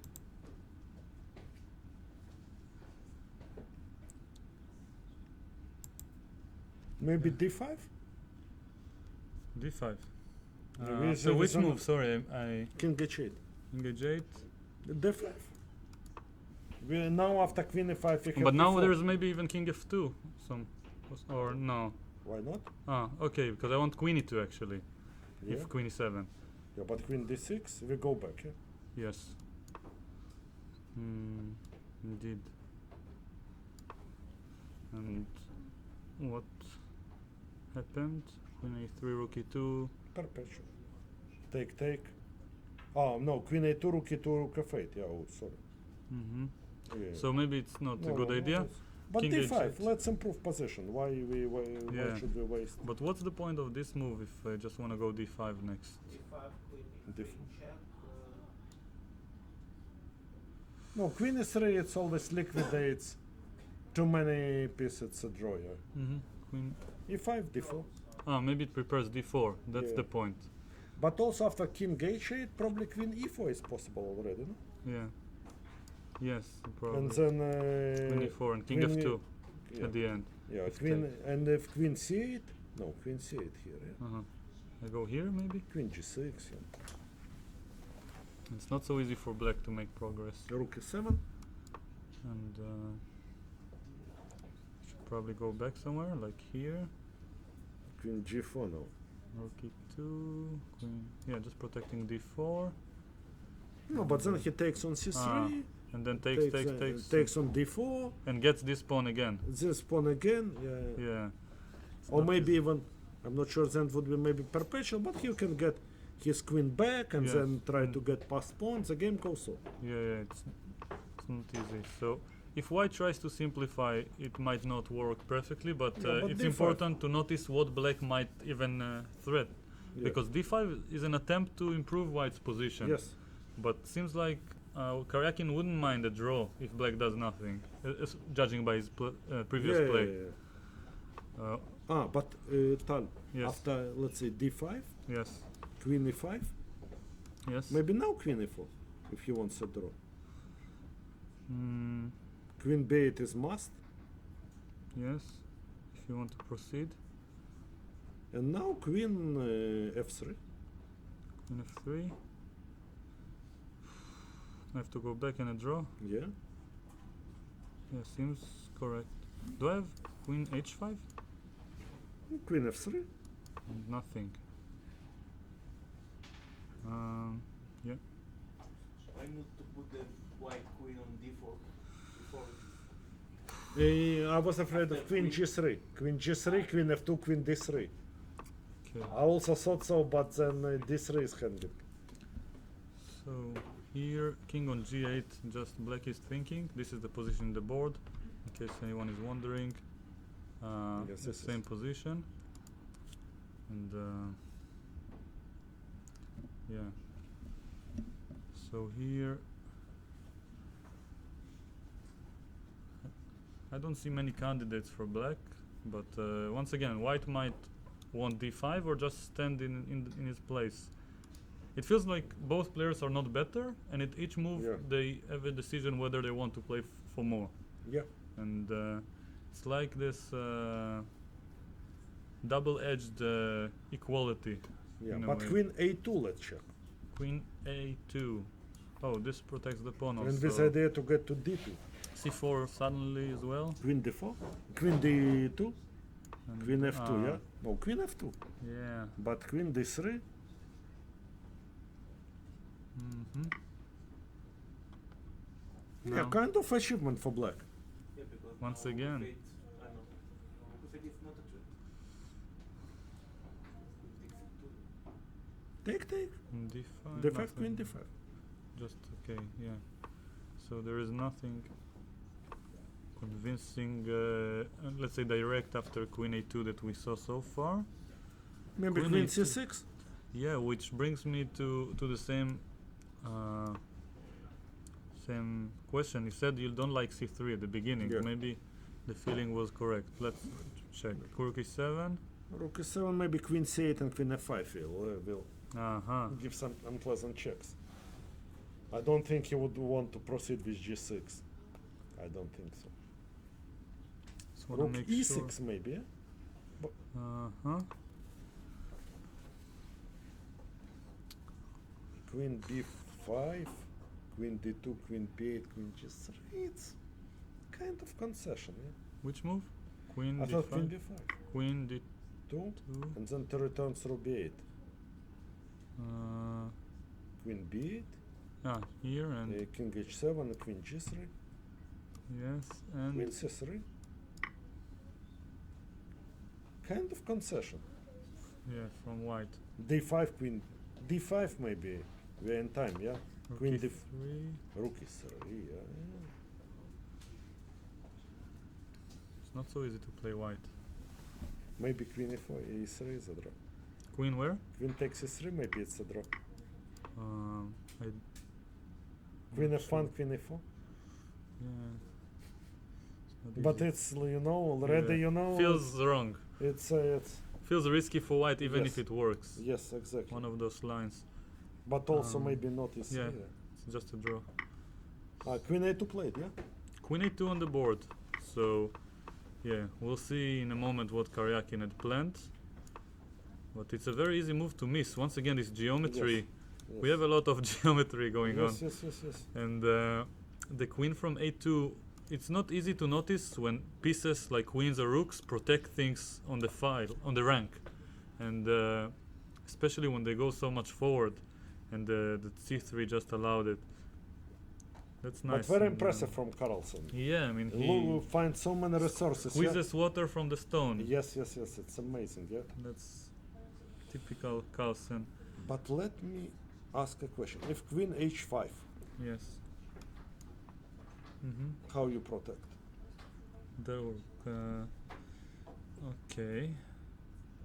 Queen. B6, yeah. Okay. Maybe Repetition is not a good idea for Carlsen, so let's go here. D5, Queen D2, yeah? Exactly.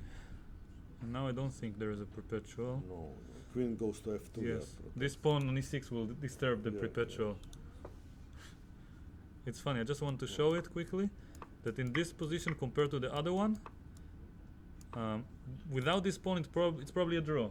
Yeah, Queen 8. But this pawn disturbs white's coordination because it cannot get Queen e4 check. So, yes. So what else? Queen Mhm. G4. Queen g4. It's too clever, yeah. Well, what if I go h5? Queen F5. They get some squares. Can you take it? Queen d2, Queen h4. Yeah, maybe, and then from D8 I would check it. Yes. So No, H5 it's too much. yeah. So maybe just move the king. And with King H2 we also move a king. H. What about f? Maybe F. Maybe F. So many pieces are hanging for black, and this is just coming next. So Yes. then this, Rook F6, King G1. yeah, and might King be G3 or repetition. whatever. Yeah, so this might be okay for white. Yeah. Okay, so But it's amazing from Carlsen, yeah, from yeah, position which looks so innocent, yeah. he manages to put question after question. Queen c6 on the board. Queen C6. Maybe Maybe with the same idea, yeah? we analyzed it actually. We What analyzed was- rook e6 here, and Queen d2. Oh, no, What no. was the conclusion? We didn't like it. We didn't like it for Maybe not Queen B5, maybe Queen A8 yes, king somewhere, and Queen F3. and now We want Queen F5. maybe h. No, not again. And if Queen D2, let's say, Mm-hmm. Queen D2, yeah? Just Queen f5 Queen F5, Rook G6, and back to f2. maybe King F2 already. Now, Yeah. finally. Yeah. Okay, Queen but C3, yeah, Queen C3. yeah. Whatever, Queen C3. Rook E2, But let me ask, if I just go Queen f2, Queen C3, it's the same. Okay, so here Rook e2, Rook Queen d4. 4, Rook King F1. Yeah, but not so Check. check. Yeah. Then Queen would protect the Rook somewhere. Yeah? What's Queen. this? Yeah, and Rook Queen E6 is not Queen A2. Mhm. Queen A2 is You can go here. Yeah, Yeah. exactly. Okay. So in case. No. Yeah, it's no, not. just to mention, here there's Queen a2. No h4 there. Yes. Yeah. So, this is the position on the board once again on Queen on With Rook c6. E6, what does We're he play? analyzing this and searching for a move for white. So, what could it be? Queen c8, King H7. Queen c5, Mm-hmm. Mm-hmm. Queen D2. We get the same position. Queen F5 and Rook G6. something about maybe check, Yeah, Rook G6. Yeah, we had the Queen- same. Queen f5. We Yes. saw this exact position from a different line, and for some reason we liked it for black. And yeah, it's right now we didn't find anything convincing for white here in this position. So anyone has a suggestion for No, white? maybe we put the actual position and things Sure. there, yeah. This is the actual position with queen on c6. Sorry, should promote it. Very strange what they And do. Very strange. rook e6 on the board. So far very good predicting skills. And rook e6. And we can expect Karyakin to finally reveal his hand. Probably he blundered. Well, this would be a pity for him. I don't think it's that bad already. It feels like there must, like, I have this I grew up on this idea that every position has a defense, and even if not, it's a good idea to believe that there is. Yeah. And you have to try. yeah, you have to believe there is a defense and then search for But it. it's already not so easy. Mm-hmm. So now, Just and he look doesn't how have the a lot of time, sure. Yeah, so here is a good idea to think while we are looking at the position. This is the position from the game on the board, and Karyakin is thinking. He doesn't have a lot of time on the clock. And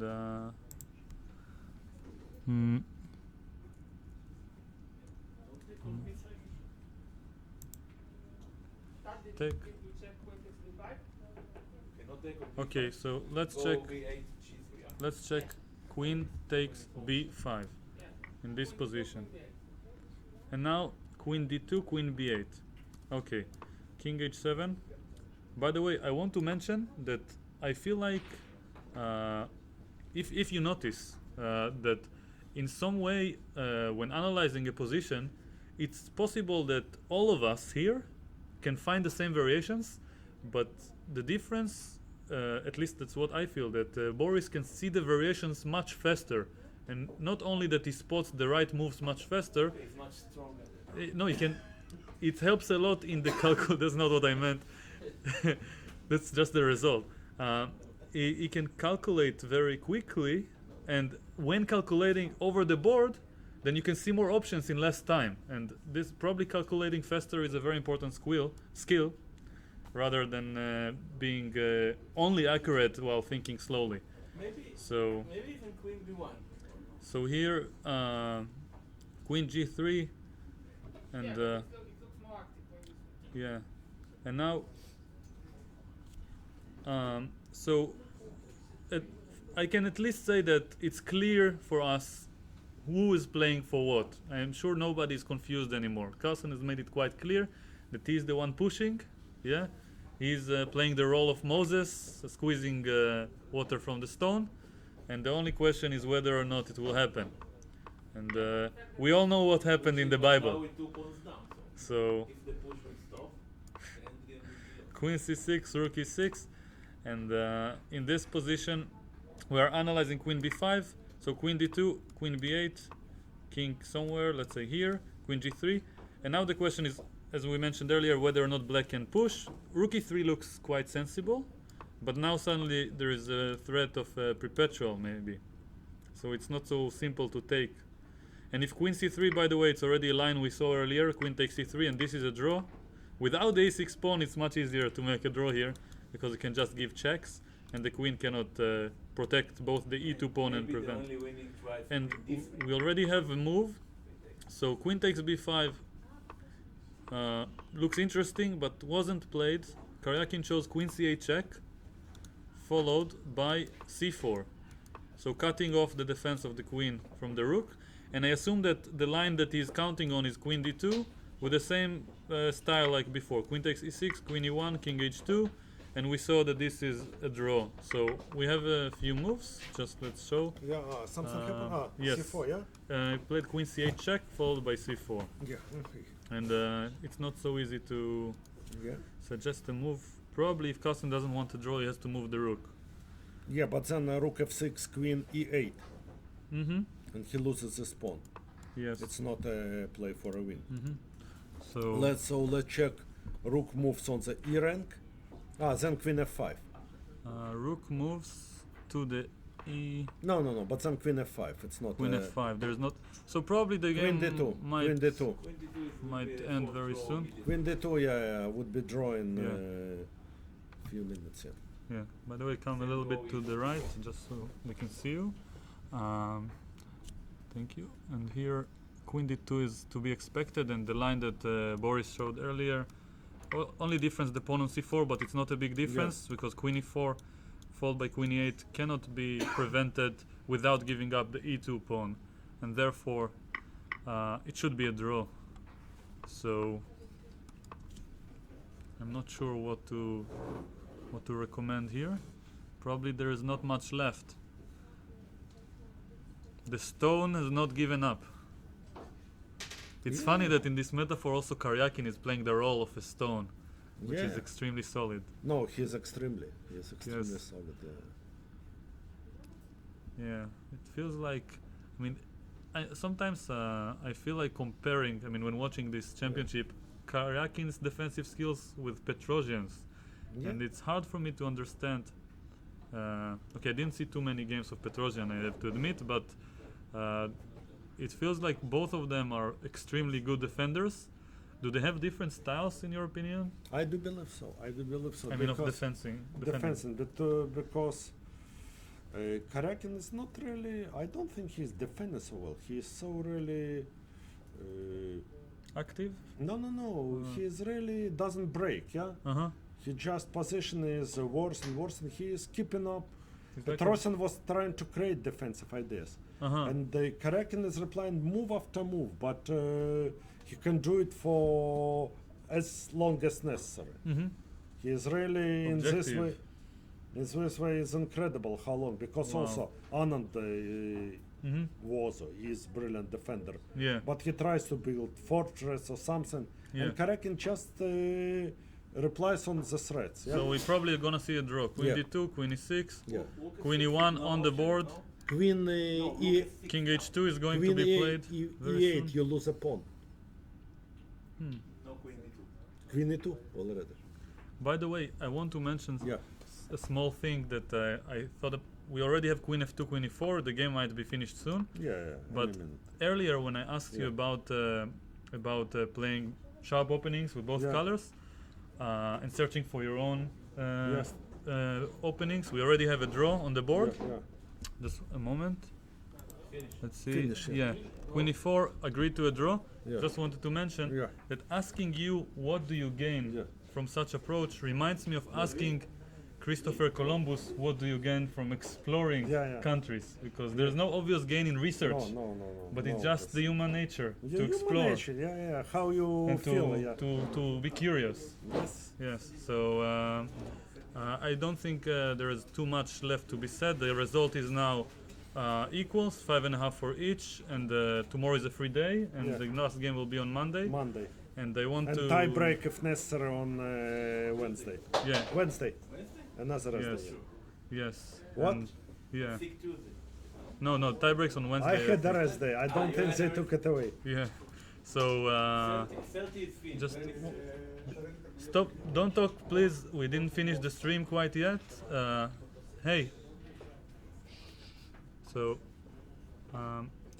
any last thing you want to say to the crowd? Probably we have about 2,000 people watching us. Any probably around the level of 2,000, more or less. First of all, thank you for watching, and okay, we have exciting finish of the match. Monday, maybe Wednesday, we'll see. We'll see. And the drama is developing, and then let's say pretty soon we'll see. Yes, and what will happen. I can't describe with my English vocabulary how incredible it is for me that you agreed to join me for this stream. And it's our club. It's a pleasure. I mean, you can say that it's the club, but for me, it feels like I mean, it's an honor for me personally. And you've been my chess hero since I was maybe 10 years old when I started to play my first tournament. especially after you stopped playing the Petrov. Yeah. And no, just kidding, with the Sveshnikov and so on. And yeah, I'm really excited about it, and it was such a pleasure for me. And thanks a lot for Thank you, Tal, for and coming, good luck to you Yes. everywhere. I'm And, sure it would help you. Let me sign you a book. Oh, thanks. And I just want good to luck everywhere. Yeah, and just want to apologize here before we finish. We have Ido Ben Artzi here with us, so can you come? Hi, Ido. Can you come just for a moment? So, I just want to mention. I could apologize in person, but let's just say it in front of the crowd here, so they can see your face. So so they believe me. So, Hi. so just show yourself on the camera. Yeah, sure. I'm here. Yeah. Let's just move it a bit. So Oh, I asked. sorry, No, it's sorry. okay. So I asked Hi. Ido here to come in case the game goes very late and we have to release Boris in case he wants to continue his sportive routine. Yeah, And he sure. came to replace him in case he will leave. And it's Yeah, but it was a pleasure watching anyway. So yeah, but I still. came here and stayed. And let's show the crowd if no one is. It was 26, yeah, right? Oh, yeah. So we have a real crowd now. Everyone will believe me. And After midnight. yes, and it's after midnight in Israel, as Oh, probably. already, yeah. Yeah, the game was interesting. So thanks a lot, everyone, once again who's watching, and Ido for coming once again. I'll have you in the tie breaks maybe as their compensation. Yes. So yes, and Interesting and unique. but yeah, by its way. and it's gonna be an exciting match. So thanks a lot, everyone, and see you soon.